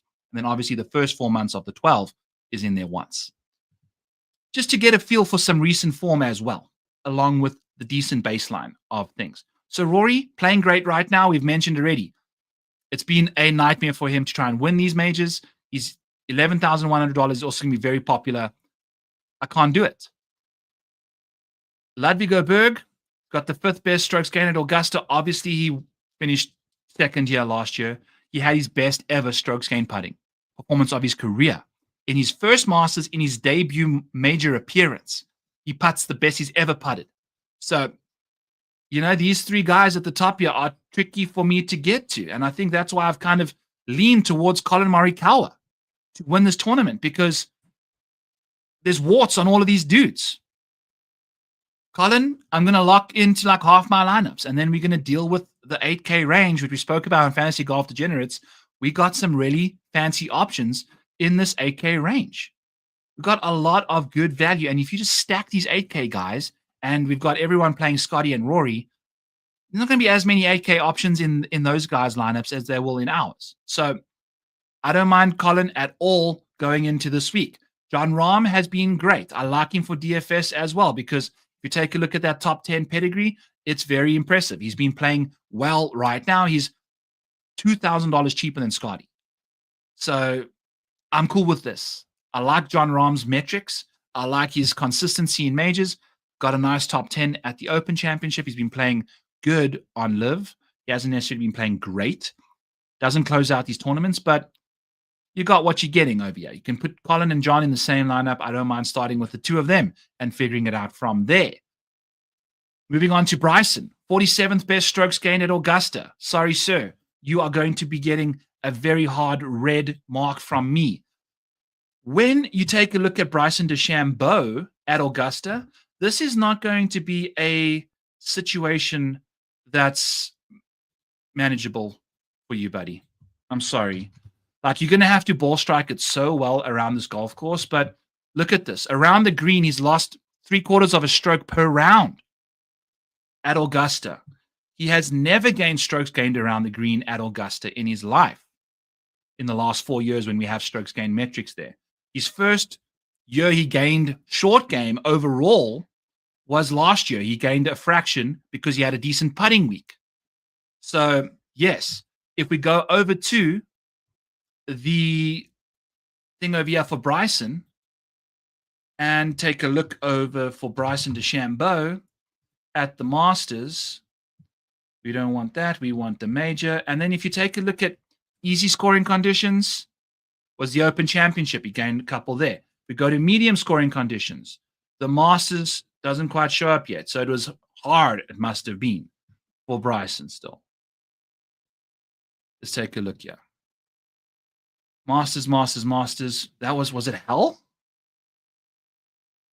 Must have been hell. Holy cow. Okay. But anyway, what we're getting at, Jay, is that 65 that he gained. So yeah, over par. He gained 8 strokes on the field, 8.5. That means the scoring average was 73.4. So it was 1.5 strokes over par, but it was a soft golf course still, which Bryson dismantled. We know this. If you take a look at what he got up to at Augusta thereafter, he chipped and putted quite nicely that day, just once off. Did not gain short game a single one of those rounds next. So Bryson is a hard pass for me. Xander Schauffele is interesting, and I love this ownership. So at $9,700, we're getting some ownership flex. If the short game shows up, which is 40th in the field over the last little while, it's not good. Not good. The ball striking, though, has been great. Recently, in particular, the driver, not so good. 32nd with the driver. Now, everyone else is inside the top 10 above him in driving, strokes gained off the tee. Xander, not so hot. So, you know what? He might actually, if we see some sub 10% ownership, I'm down. Maybe sprinkle him a touch. But overall, it's just not been the greatest. He's still a little rusty, in my opinion. Justin Thomas, if we want to take a look, he's been hitting his irons fantastically because he's had to. His driver's 51st in a field of 95 people. 15 of them are a walking bag of bones. What are we doing with Justin Thomas? He's going to be 14% owned. I find that hard to believe. I'd expect him to be higher owned than that, probably pushing 20%. So we'll see what Justin Thomas gets up to. But I'm out. I don't fancy his chances. He hasn't been great in majors the last little while. And it's got a lot to do with Justin Thomas's driver. If we take a look at what he's been doing with the driver, it's been putrid in the majors. People, I'm typing with the left hand here. There we go. Majors. We just get off all of those. So the P, here we go. Strokes gained off the tee. It's very sporadic. He has these rounds where he just loses tons and then gains tons. Masters in the round 2 when he missed the cut, he lost 4 strokes off the tee. US Opens, Open Championships, he was struggling in a big way. I'm looking at strokes gained total, sorry. But with the driver, it's been rather putrid towards the end of 2023, early 2024. Started figuring it out a smidgen, but not so hard at the Open Championship. It was very windy as well. So you can see where things go on there. PGA Championship was at Valhalla in Kentucky. He's obviously played that golf course millions of times. So you can see outside of that, it's not been good with the driver at all. If we do the last 2 years, the off the tee stuff is below par. It's been all around the green play in the majors that's really got him going. And he's been not inside the top 40 in half of his rounds at this golf course. In majors, sorry, not this golf course. So weird stuff going on with JT over there. I just can't do it with him. I think he's going to be more popular than we are seeing right now. Hideki Matsuyama has got 0 upside in majors. He's got 3 major top 10s in his last 26 majors. That includes a win, but that's about it. He's got 2 major top 5s in those 26 majors. Not playing the greatest right now. He's obviously very good around the greens, but starting off the year, great, and now he can't putt anymore. He was putting very well. That's what won him the century. You don't shoot a million under par if your putt is not working. And as a result, we are seeing some regression from the Dexter. So we'll see what he can move along with going forward, but I'm out on Hideki Matsuyama. He's just not playing great. And his safety is solid, but outside of the W, we don't have a single top 10 yet in the last 7 years. Multiple top 20s, multiple top 40s. Obviously, 50 people make the cut, but just where's the upside? Black Eyed Peas song in the background. So, Brooks Koepka, on the other hand, is a very perplexing play. The Major King is going to be 11% owned at $9,400. Give me. I'm cool. I'm cool with that. That's somewhere I'd like to lean into because that's where you find leverage. If he has an upside week, take a look at what he gets up to. We got a second, a 7th, and a 2nd in his last 7 years. We've got 2 missed cuts and a 45th in the mix there. Not fantastic, but the rest has been very good. So I like Brooksy in a big way. Joaquin Niemann, we've already spoken about him. 1 top 20 in a major in his 21 major appearances in the last 7 years. It's not very good. Not very good. He's the same price and the same ownership as Brooks. What are we doing? What are we doing over there? That doesn't make any sense to me. Viktor Hovland at sub 10% ownership is a yes. $9,200. Give me all of that. I think we've seen he can spike in these majors once a year. In the majors, he has a top 3, top 4 finish. So maybe it's this week. Maybe it's not. Maybe he misses the cut. But at 8%, you only have to play 15% of him to get 2x the field. I'm cool with that in a big way. Tommy Fleetwood just seems lost right now. Maybe he shows up for a major. Maybe he doesn't. But I'm picking on too many guys that have got bad form already. So we're going with Brooks. We're going with Victor. I don't want to add Tommy Fleetwood's mediocrity that we've been dealing with here. Can't crack the top 10 basically since the Genesis Invitational. Multiple top 20s. Some of them are backdoors. I've been betting him top 20 all year. It's been a sweat. But he's just not, his putting is being atrocious. Absolutely atrocious the last little while. So we'll see what he gets up to. But, it's just can't play everybody kind of thing with Tommy Fleetwood. So I'll leave him alone. As we mentioned, Jordan Spieth, at this ownership, I'm cool. Don't want to ride the roller coaster with Jordan Spieth far too much. It's a problem. I want my own peas and corn throwing up on me. I don't want everybody else's. We've said this many, many times. The upside rank right now for Spieth is terrible, but in the majors, it's his best ranking. It kind of matches his DK price there. As you can see, his returns in the betting market has been putrid. He's lost in every single market, the top 20 being the worst, but he has got the 10th best strokes gained around Augusta. Shane Lowry at $8,800, 14%. He's going to give you some solid returns. We've got multiple top 25s in the last couple of years. 4 of them in the last 5 years. We've got Shane Lowry doing work. Mini Maniac, not a fan of Shane Lowry. They just arrived home. Apologies for the tears in the background there. Patrick Cantley at the Masters. He's never cracked the top 10 since 2019. This is a course history dependent venue. I understand we've said the same stuff about Shane, but at least we had that 3rd place back there. And Cantley's got his worst finishes are a little worse, like missed the cut, 39th. Pick and choose your battles. I like Shane over Patrick Cantley. Can't play everybody. Again, I prefer Shane versus Patrick Cantley, especially in the majors. He's two, what are their major situations? Yeah, yes, Shane, he's a major winner. Top 5's got a bit more than Cantley. All of that stuff going on. All right. Tyrrell Hatton doesn't have a top 5 in the last 7 years. Out on him. Also, 63rd worst strokes gained around Augusta. He had a top 10 year last year. Congratulations to him. That's his first top 10 in the last 6 years. But outside of that, it's been quite bad. So I don't know if I'm a fan of Tyrrell Hatton going into this week as much as other people, but no, he's not. He's 6% owned. That's rightfully so.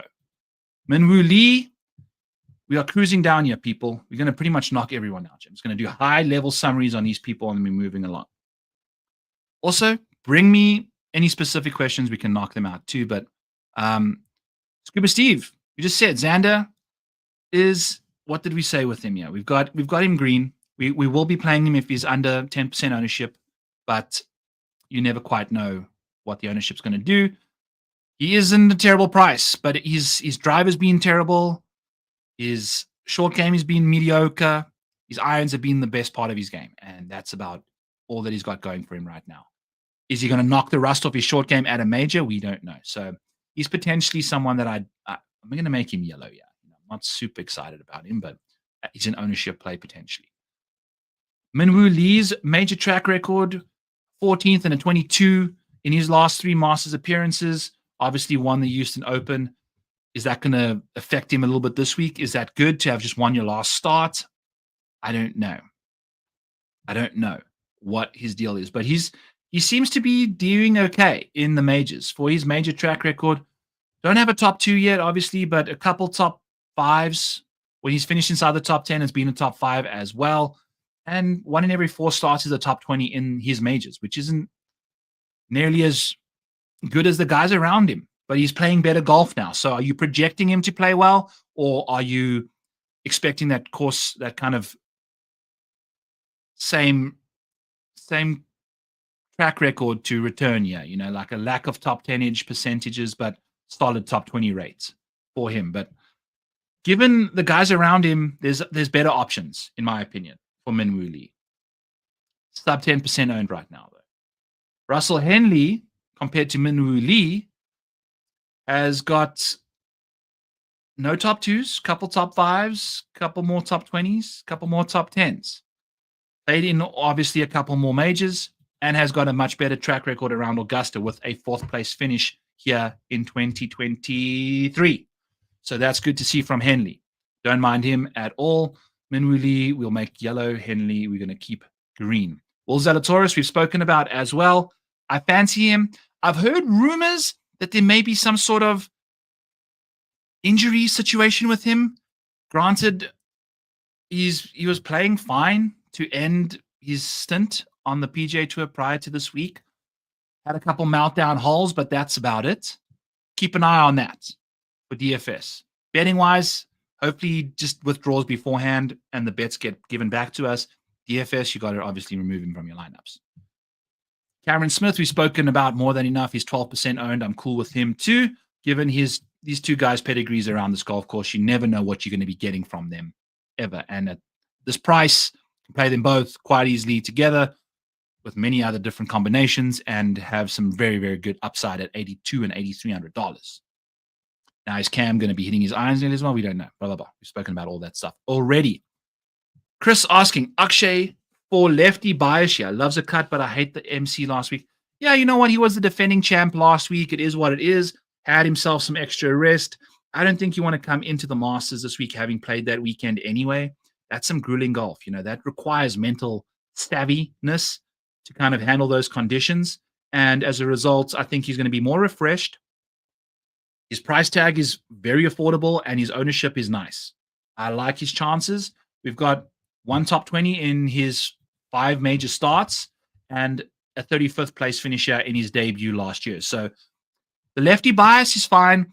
Once upon a time, the lefties used to absolutely dominate this golf course, but as a result of the lengthening of the course requiring that big power fade that every professional prefers to hit, the lefties having that fade around the dog legs left has helped historically. Now the course is longer, not necessarily that great of an advantage because you can just hit straighter golf balls to the corners and then you're hitting your irons in from the corner, from the apex of the corner. You're not hitting your drives around the apex of the dog leg anymore. So the lefty situation it helps because everyone likes to hit fades with the modern technology, but not as much as it once used to be. Doesn't hurt. And then we've got another lefty, Bobby Mack. Don't mind him. A 12th and a 23rd at Augusta. Playing some solid golf. Entering the week, he has 11th at API and a top 10 at the Players. Also got a 6th place at the Waste Management. I fancy Robert McIntyre. He might be one of the few guys I eat some chalk on as well. So he's someone we can take a peek at. Corey Connors, we've got that big bet on him over at Profit X for the matchup. So hopefully people can take care of business over there against Joaquin Neiman. I like that he's got this top 10 upside, but the last couple of years has been a little rough. Let's actually do a quick deep dive on Corey Connors and see what he's been up to at the Masters, because that is something. What are we doing here? Corey Connors. There we go. Okay. Augusta, majors, boom, click, click, click, Masters tournament. So what's Corey got up to? He's actually really struggled chipping and putting at Augusta historically. Last year, struggled off the tee and chipping, struggled. 2023, just everything except for the driver. In 2022, it was all good. Chipping and putting was better. But again, around the green play was very good that year, obviously finishing a 6th place there. But what the exciting part about Corey Connors is that in 2025, let's filter out of that again and take a look at what his short game has been like this year, because it's been a lot better. Short game is above average, gaining a fraction of a stroke. The putter is better than his iron play right now, gaining 0.2 strokes over there. If you take a look at Corey Connors' prior 4 years of golf, we've got chipping and putting that's sitting all the way negative over there. So he's seeing some better short game entering the week, but whether or not he can continue the ball striking at this golf course, that remains to be seen. So I like Corey Connors a lot with that short game kind of coming together at the right time, given his ball striking prowess around this golf course. Tony Finau hasn't finished inside the top 10 since 2021, not inside the top 5 since 2019 when he broke his ankle celebrating a par 3 contest hole in 1. So maybe Tony Finau needs to go and run around tomorrow and snap an ankle off his leg to have a better shot at winning the Masters. But it hasn't been very good the last 3 years without a top 20. Rightfully 6% owned. We're going to hit him with a red. Just not going to be dealing with him at all. Wyndham Clark to miss the cut is a fun bet.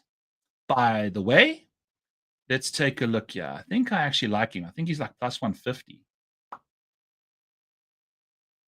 Where is he at, Joe? Plus 155.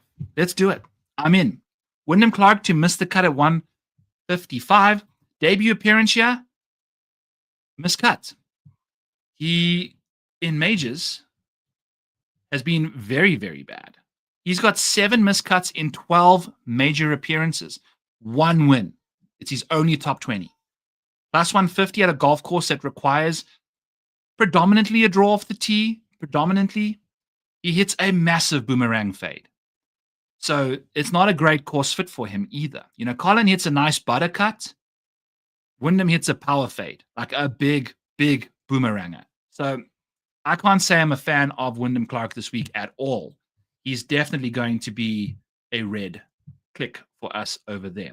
Sahith Theegala has been ass. It's not been good at all. The last 10 PGA Tour events, he's only got the 1 top 20 at the Genesis Invitational, which is one of his home kind of courses. So that was a 17th place finish, and he chipped and putted his brains out over there. Deep dive Harry Hall, please. Round 3, round 4 Sunday was atrocious, but the wind was horrible. Sure. Let's take a look at Harry Hall, my friend. Thank you for joining in the show. Love the Joe Dirt mullet. It's a Cam Smith mullet, my man. All right, Harry Hall. Where the heck is he? Why is he not in our thing here? Is Harry Hall playing this week?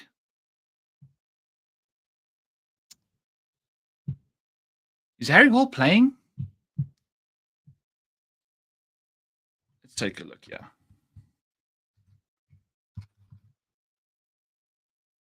Why are we deep diving Harry Hall when he's not even playing Retail Ripper? Got me all freaking out that my model doesn't have the right guys in here. God damn. Okay. We're going to have to get your shit together, my friend. Okay. God. Hey, but you know what? I appreciate the compliment on the mullet. You're more than welcome to hang around. Chat giving us Cam Dirt. Ooh, that's a good name. Bomb's the bomb with a great bomb over there. Love it. Okay. Back to our regular paid programming over here while we were cruising through these quick little deep dives as we were going down before Retail Ripper ripped us off our route over there. Sahith Theegala, red. Can't do the recent form. Course history here has the top 10 in his debut, finished 45th last year. Alrighty.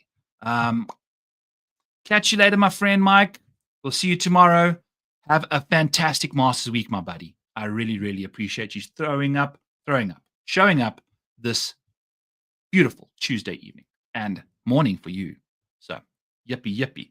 All right, Sepp Straka, 15% owned, has not finished inside the top 10 at the Masters, has been finishing inside the top 20 in 5 of his last 7 starts on the PGA Tour, most of them being big boy events that were signature events. So, rightfully the right price. We're going to have to monitor the ownership. We all agree that Sepp is playing good golf. The second place finish he had at the Open Championship is a perfect trampoline for him to win the Masters because he now has that second place finish. Whether or not he can get it done at this golf course, we shall see. Let's actually take a look at what his underlying metrics have been at the Masters for old Septic Tank Masters.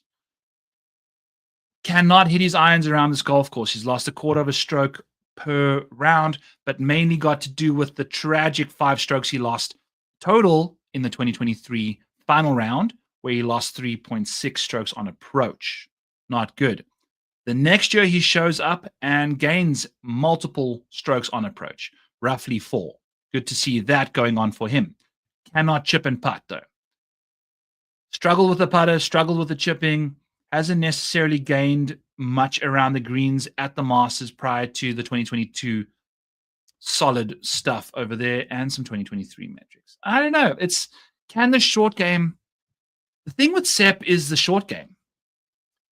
When you are ball striking the crap out of it, things are good. But when you are not, they are not good. So let's get him out of the Masters. Yeah, let's figure out what's happened in 2025. What has the short game around the green play still been fractionally neutral for Sepp? So at a golf course where around the green play is paramount, that's one of his biggest weaknesses. So you can potentially find him throwing a couple strokes away there. And as a result, you could probably find a non-top 10. And at this kind of ownership, maybe it's a non-top 20. But again, he's playing such good golf right now. I don't know. I don't know if he's going to be a play that we go to. And I understand now that Kenny wants to get off of him because of this ownership. I mean, he's easily the most owned option in this range. I'd probably go Bobby Mack instead of him. I'd probably go Patrick Reed instead of Sepp Straka. I think those are some solid pivots at slightly less ownership. I'm a big fan of Patrick Reed. Dustin Johnson is a very interesting play. Obviously, the winner in 2020 when they played it in the later part of the year when it was a bit firmer, played some good golf. But the year before, he also finished second. So that was some impressive stuff. On Live, we've seen DJ do some stuff. It's been impressive. In round 1, Dustin Johnson, if we take a look at his overall pedigree, he, in the last couple years, okay, let's just take a look at 2025. He's gaining 1.6 strokes in round 1, losing strokes in round 2 and 3. Hasn't been good. So round 1s, we've seen spike rounds at Singapore, a solid performance at Adelaide. I believe he was at the top of the board at Durrell after round 1 as well. And kind of just loses it in round 2. Completely ejects. He's lost massive amounts of strokes in the second round. So I think Dustin Johnson is an absolute peach when it comes to round 1 showdown, potentially a top 5 first round leader type thing. I think, yes. He's going to have such a good first round potentially, then you go and fade him in the second round. Absolutely. Love that. Pure retail ripper, speech to text. We'll blame it on technology. Sure. I will. You came back and said, I'm looking at Harry Hall top 10 markets. You even came back again with Harry Hall. Oh my goodness. Life is good in the modern world that we are in. Okie dokie. Moving along. Dustin Johnson, round 1 play, fading him in the rest of the markets.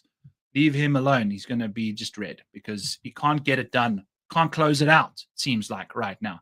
Tom Kim, buddy, my friend, since Pebble Beach, we've seen not good results from him. Granted, his major track record is a bit better than people expect, finishing inside the top 20 in a quarter of his starts in his young career. He's got the 20th best strokes gained around Augusta in 2 appearances, a 30th and a 16th.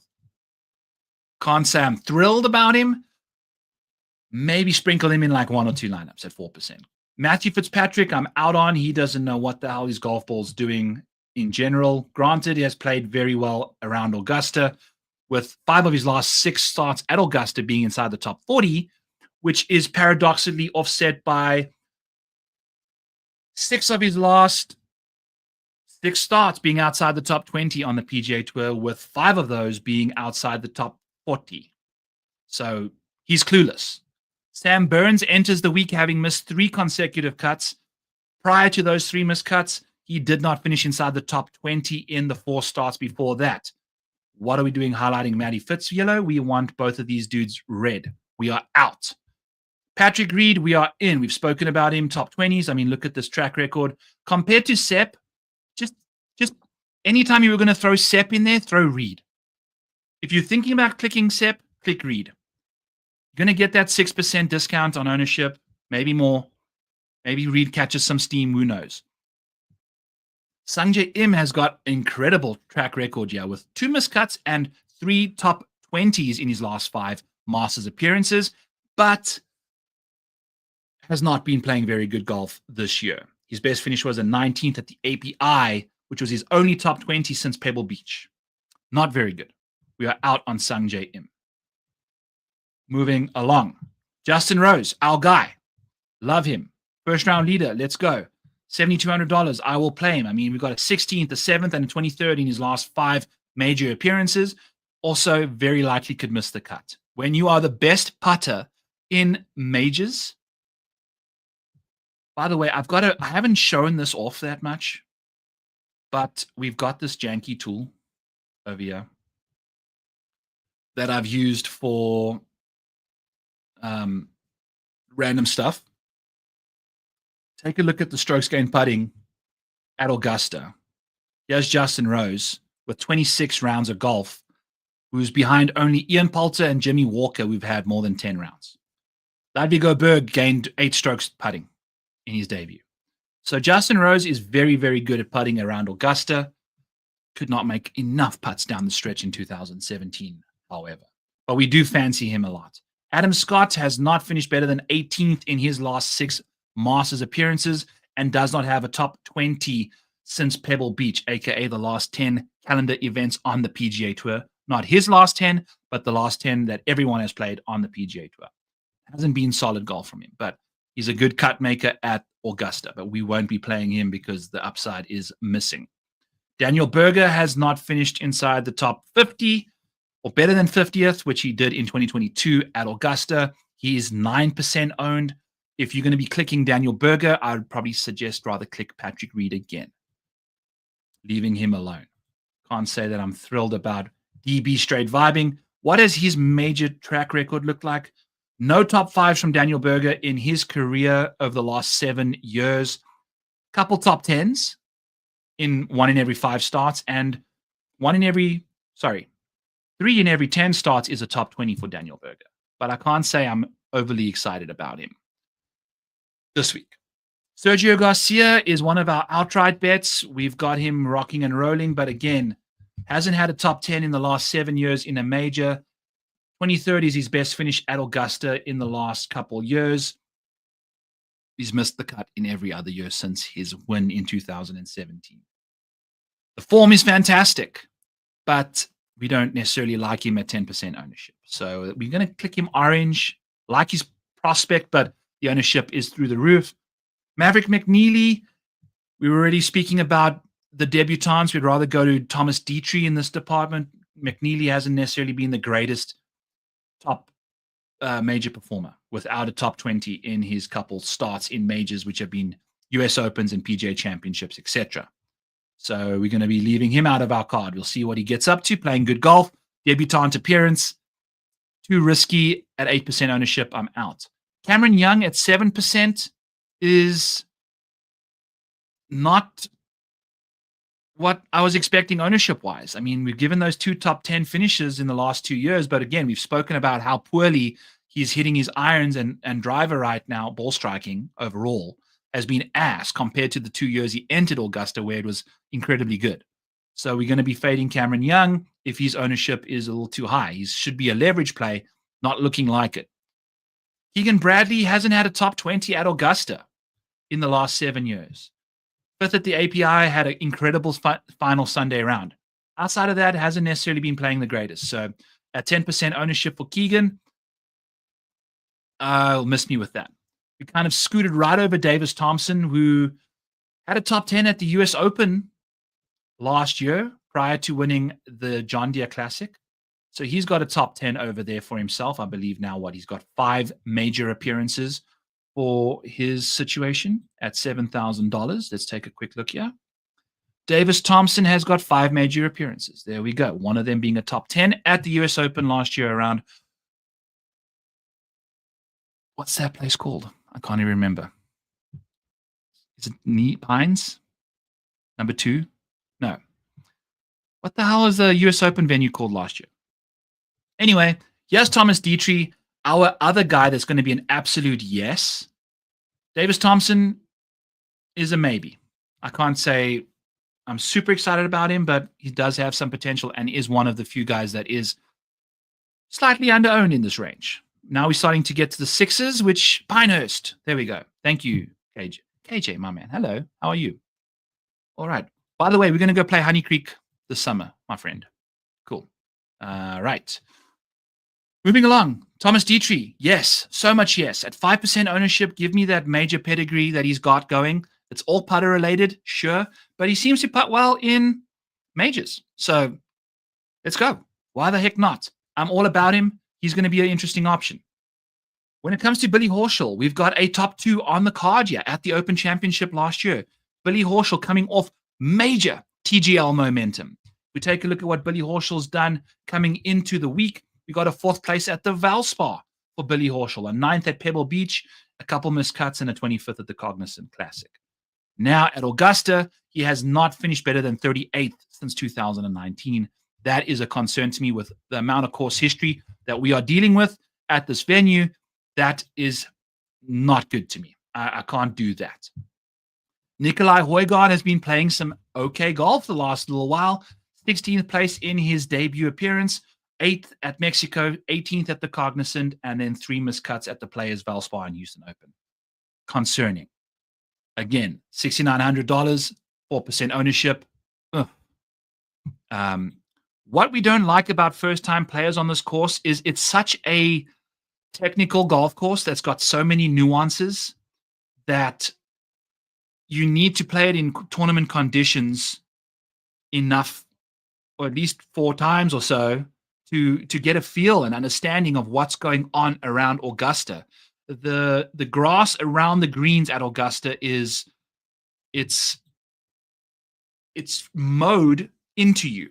So when the balls roll off the green, you are chipping into the grain. So figuring out how to chip on this grass around this course is important. The greens are so massive and so firm and so fast that it's so difficult to keep golf balls on the greens.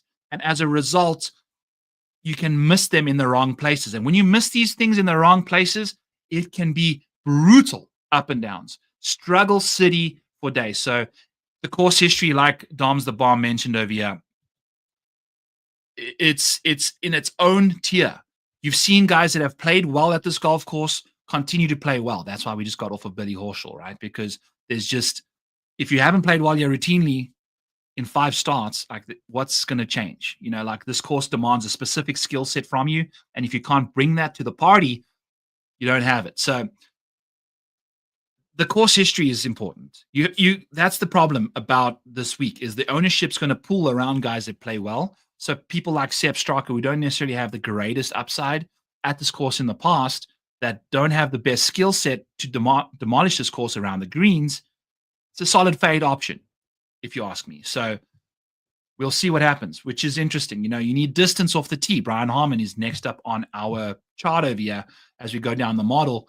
He's missed 3 straight cuts after a 12th place finish in 2021. Now, he just won at the Valero, but prior to that, he wasn't doing anything good. So we are. Nikolai is going to be a yellow click. We still got to make up our mind on him. Brian Harmon, we are out on for sure. Benny On finished 16th in 2024 and missed the cut in 2020. He's got an 8th at API and a 16th at the Valspar. So he's starting to find his groove. Tons of distance off the tee. 4% owned. I don't mind him. Don't mind Benny On whatsoever. JJ Spahn, his only appearance, I believe, in the last 6 starts at Augusta was a 23rd. He's got 2 runner-up finishes in his last 4 starts. Looking good for him. Do we think we like a $6,800 JJ Spahn at 8% ownership that could potentially sneak into the 10s? Give me Benny On instead. Similar situation. You know, we've got a... Yes, the recent form for Spahn is incredible. What is Spahn? His irons are just been so good. He's 8th in the field in approach play right now, but he's around the green play is 67th. Again, we've spoken about how important the chipping is at this golf course, and if you are 67th in a 96-man, 95-man field, not the best. It's not good. So he's an easy fade if you're going to be 8 to 10% ownership at this kind of price tag, given the lack of 0 top 20s in a major. Yeah, yucky yucks. Come on. Coming on 2 hours. Yes, dude. We are just breaking down every golfer as we cruise through you. Love what we're getting up to. I want those takes on Gambly to just be freaking full of my name. Anyway, moving along. Aaron Rai got top 20s for days, but that might be a sample size problem. 33% of Aaron Rai's starts are top 20s, but he's only got 6. So he's got 2 top 20s in the 6 major appearances so far. Which ones were those for the Rai man? Granted, I don't think he's a great course fit here. Aaron Rai finished 19th at the US Open at Pinehurst, which I think is a great course for him. Keep that in the fairway. Perfect. Great course for him this year. US Open at Oakmont. Another great option. His other top 20 in a major was the Open Championship in 2021. Was that what year was that? Was that when Collin won out at where the hell did they play that year? I can't remember, but another course that obviously if Collin's winning there, accuracy off the tee, important stuff. But I digress. Don't think he's a great course fit for us going over there. So we're going to leave Aaron Rai off of our situation. Oh, yeah. And Arn's short game is pretty solid. If we take a look at Benny Arn's short game quickly, just as a little quick back battle, yeah. Strokes gained off the tee, 9th in the field. Good to go there. 27th in the field in strokes gained around the green. And I think the iron play for Benny Arn has kind of started moving in the right direction again.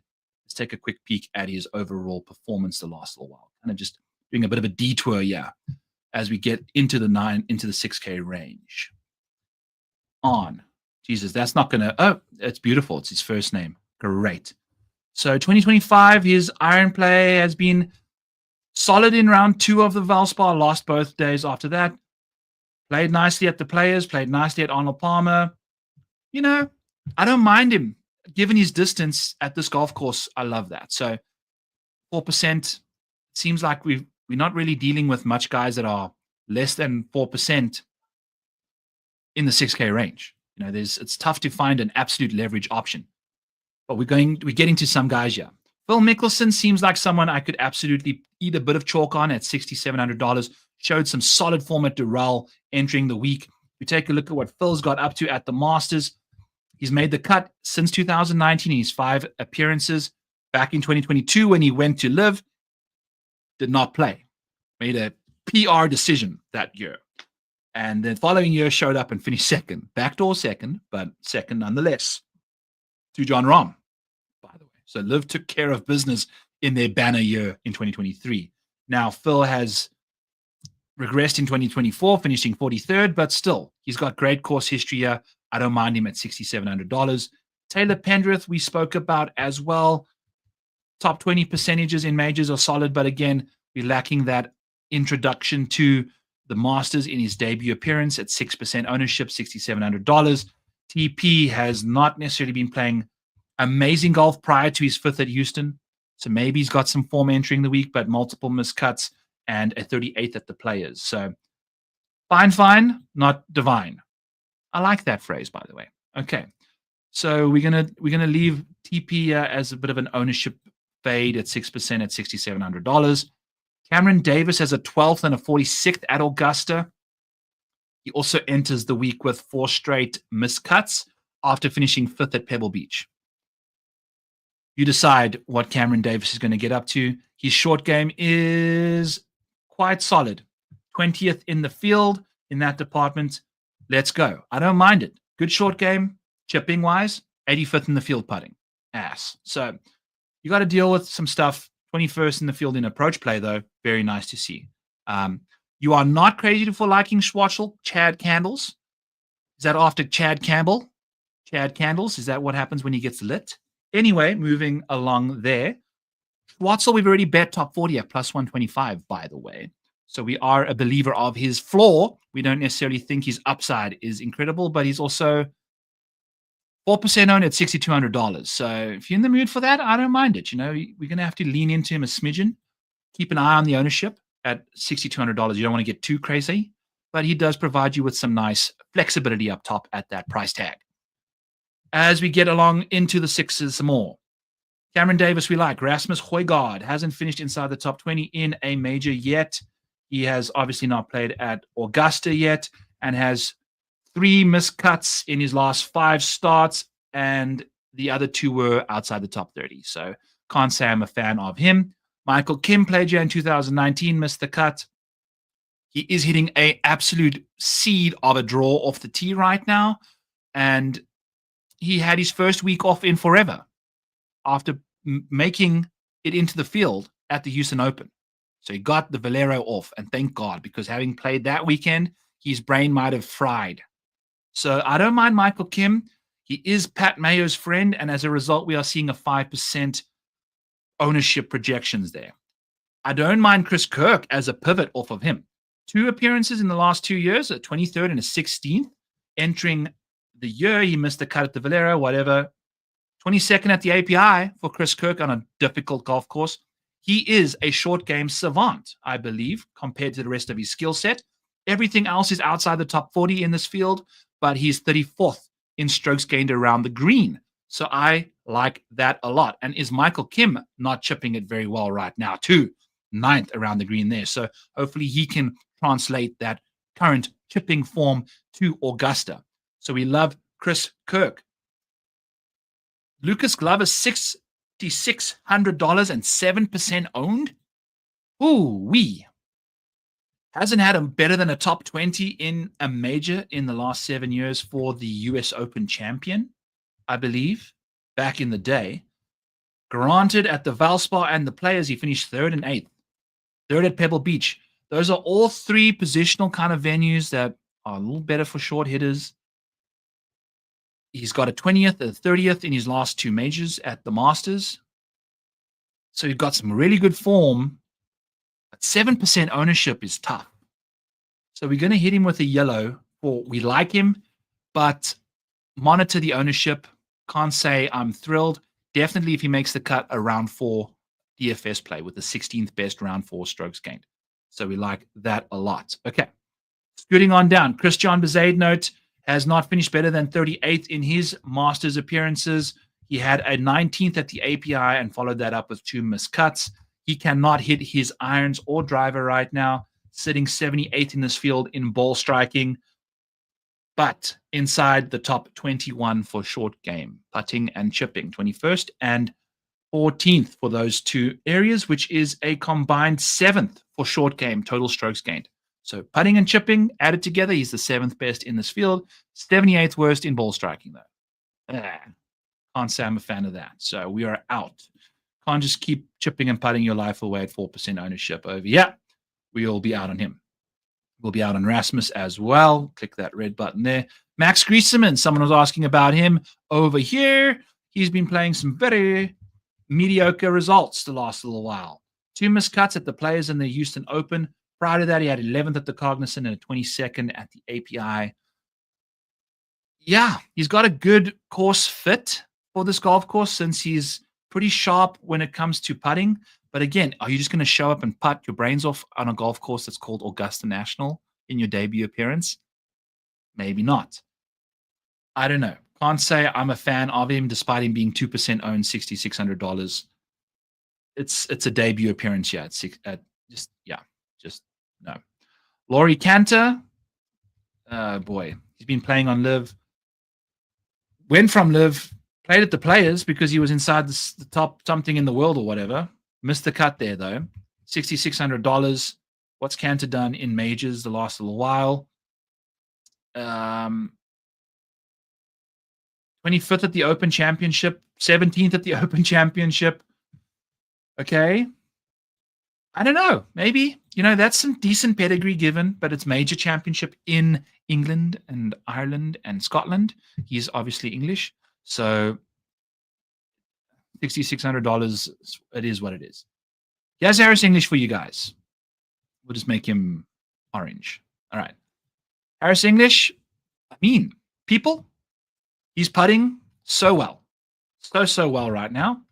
And if we take a look at his 21st in 2021 and a 22nd in 2024, we're getting a $6,500 guy that's given us 2 close to top 20 performances at the Masters, 18th at Houston, 30th at the Players, and obviously the winner of the Farmers Insurance Open. So good for Harris English, $6,500. Not a terrible option. Cut maker hits, I think, that ropey draw off the tee. If I understand his golf game correctly, I like it a lot. Max Homa going to be 5% owned. That's an easy fade since we are betting him to miss the cut. Denny McCarthy showed up to the Masters in 2024 and finished 45th. He's got 3 consecutive top 20s. None of them are top 10s over the last little while. Finished 5th at the Genesis Invitational, where he pretty much faded in the final round, which he's done multiple times now in his career. Okay. But he does have a top 10, which I believe was the US Open at Brookline, from what I remember. So good for him in that department. 8% owned at $6,500, though, it's an easy fade for ownership purposes, given other options like Chris Kirk, Harris English.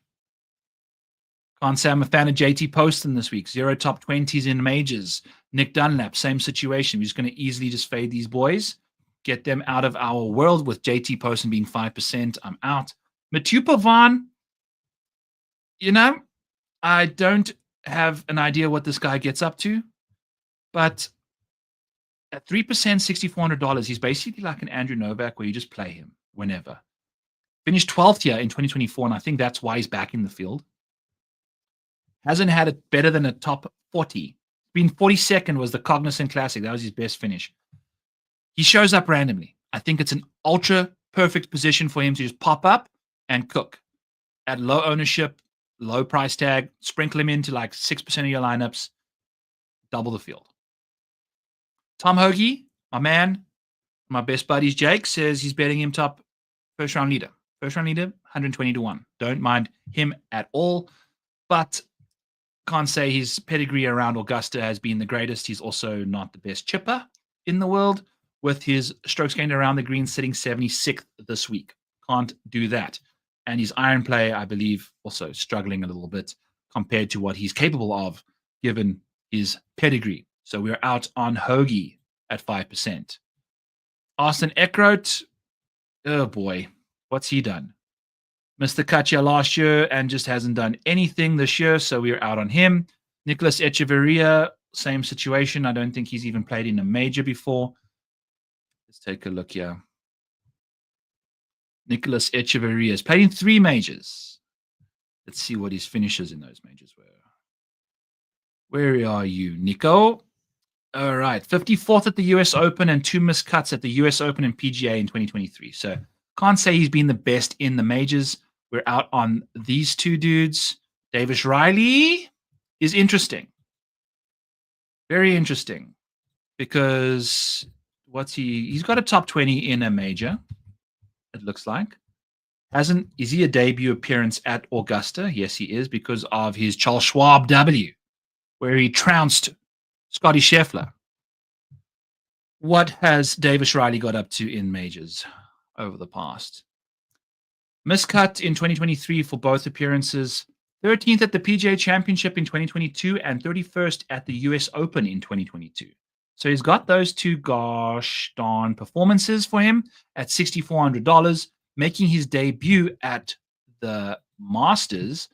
We take a look at what Davis Riley's been up to the last couple of weeks. I think the ball striking has returned to some sort of semblance of solid golf.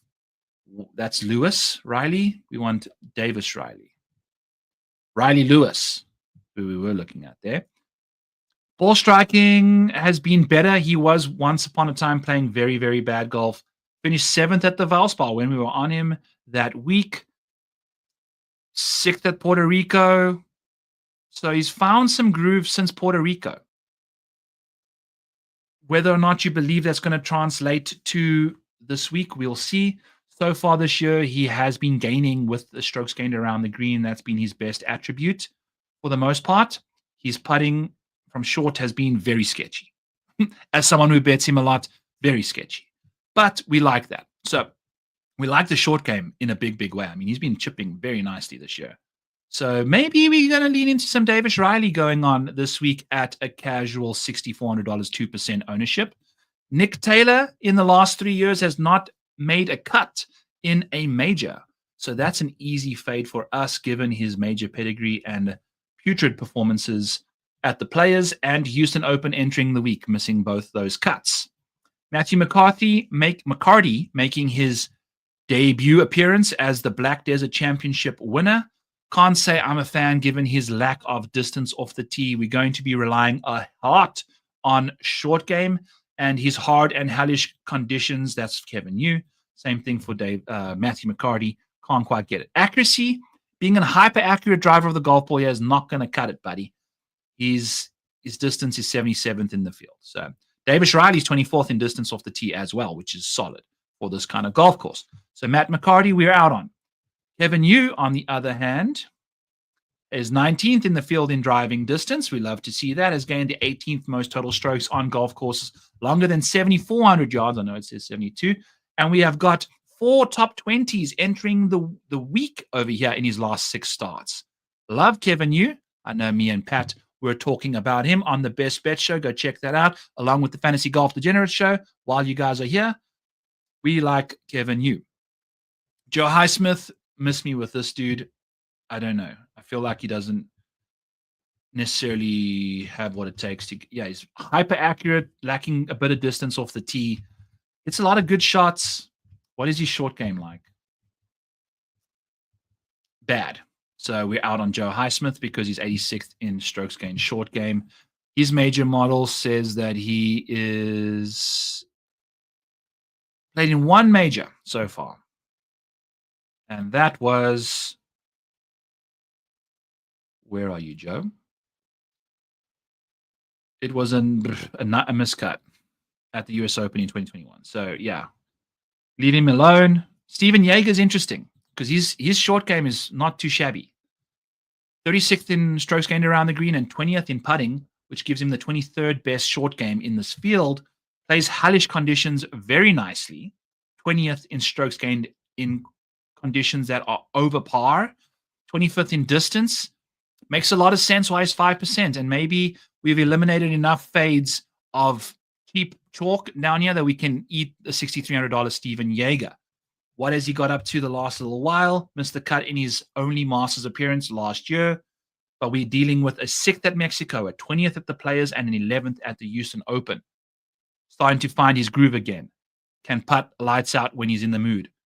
Adam Schenk has missed 5 consecutive cuts entering the week as a result of his 12th place finish at the Masters last year is the reason why he's playing here this week. There's no case for Sungjae Phil. Hello, how are you? The form is poor.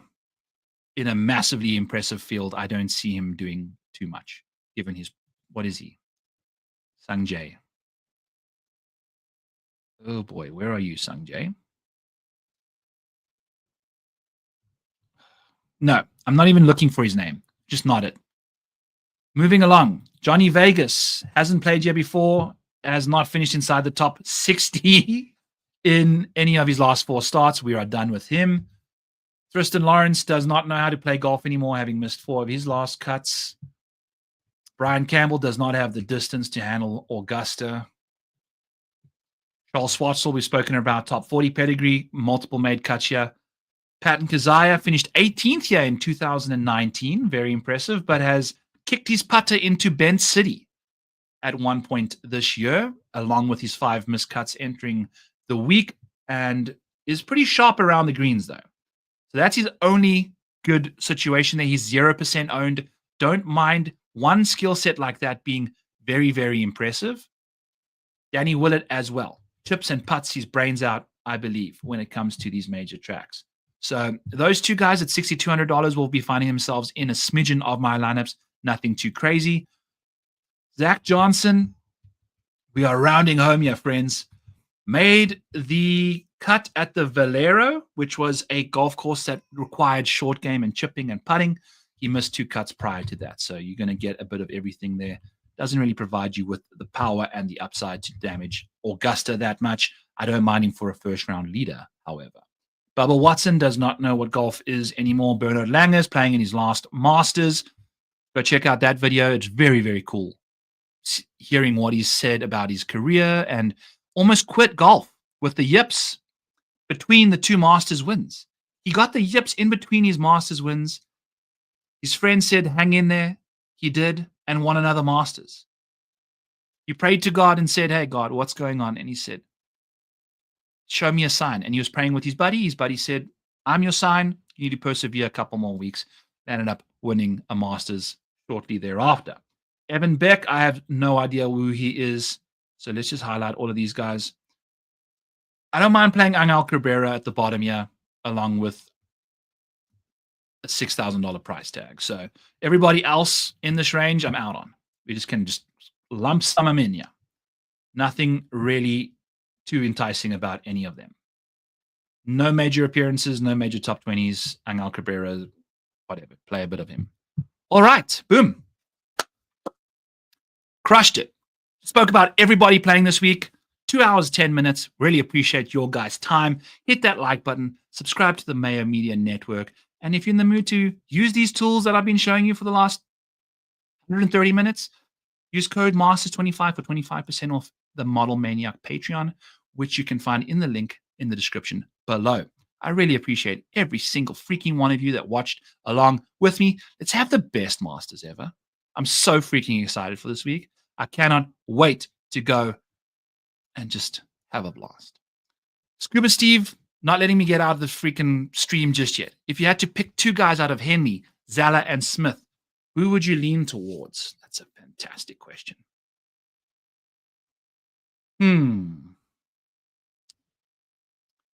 I would pick Zal and Smith. I feel like they'll be less owned than Henley. They both had multiple second place finishes in majors. One of them's a major winner. The other one finished second in his debut. So that's what you're going to get from me. There we go. All right, Kev. Catch you later, my friend. Appreciate you, Scuba Steve. See you in the Discord, my buddy. Appreciate you for getting that question correct. Till next time, friends. Let's have ourselves a fantastic week. Check out every other show that I did on Mayo Media Network this week. Go check out my X channel. I've got all sorts of fun nuggets for you guys there as well. We're going to have a great week. I'm looking forward to a fun time just watching this Masters with my baby girl. It's going to be a great time. We'll catch you guys next Tuesday at 7 Eastern. Till then, peace.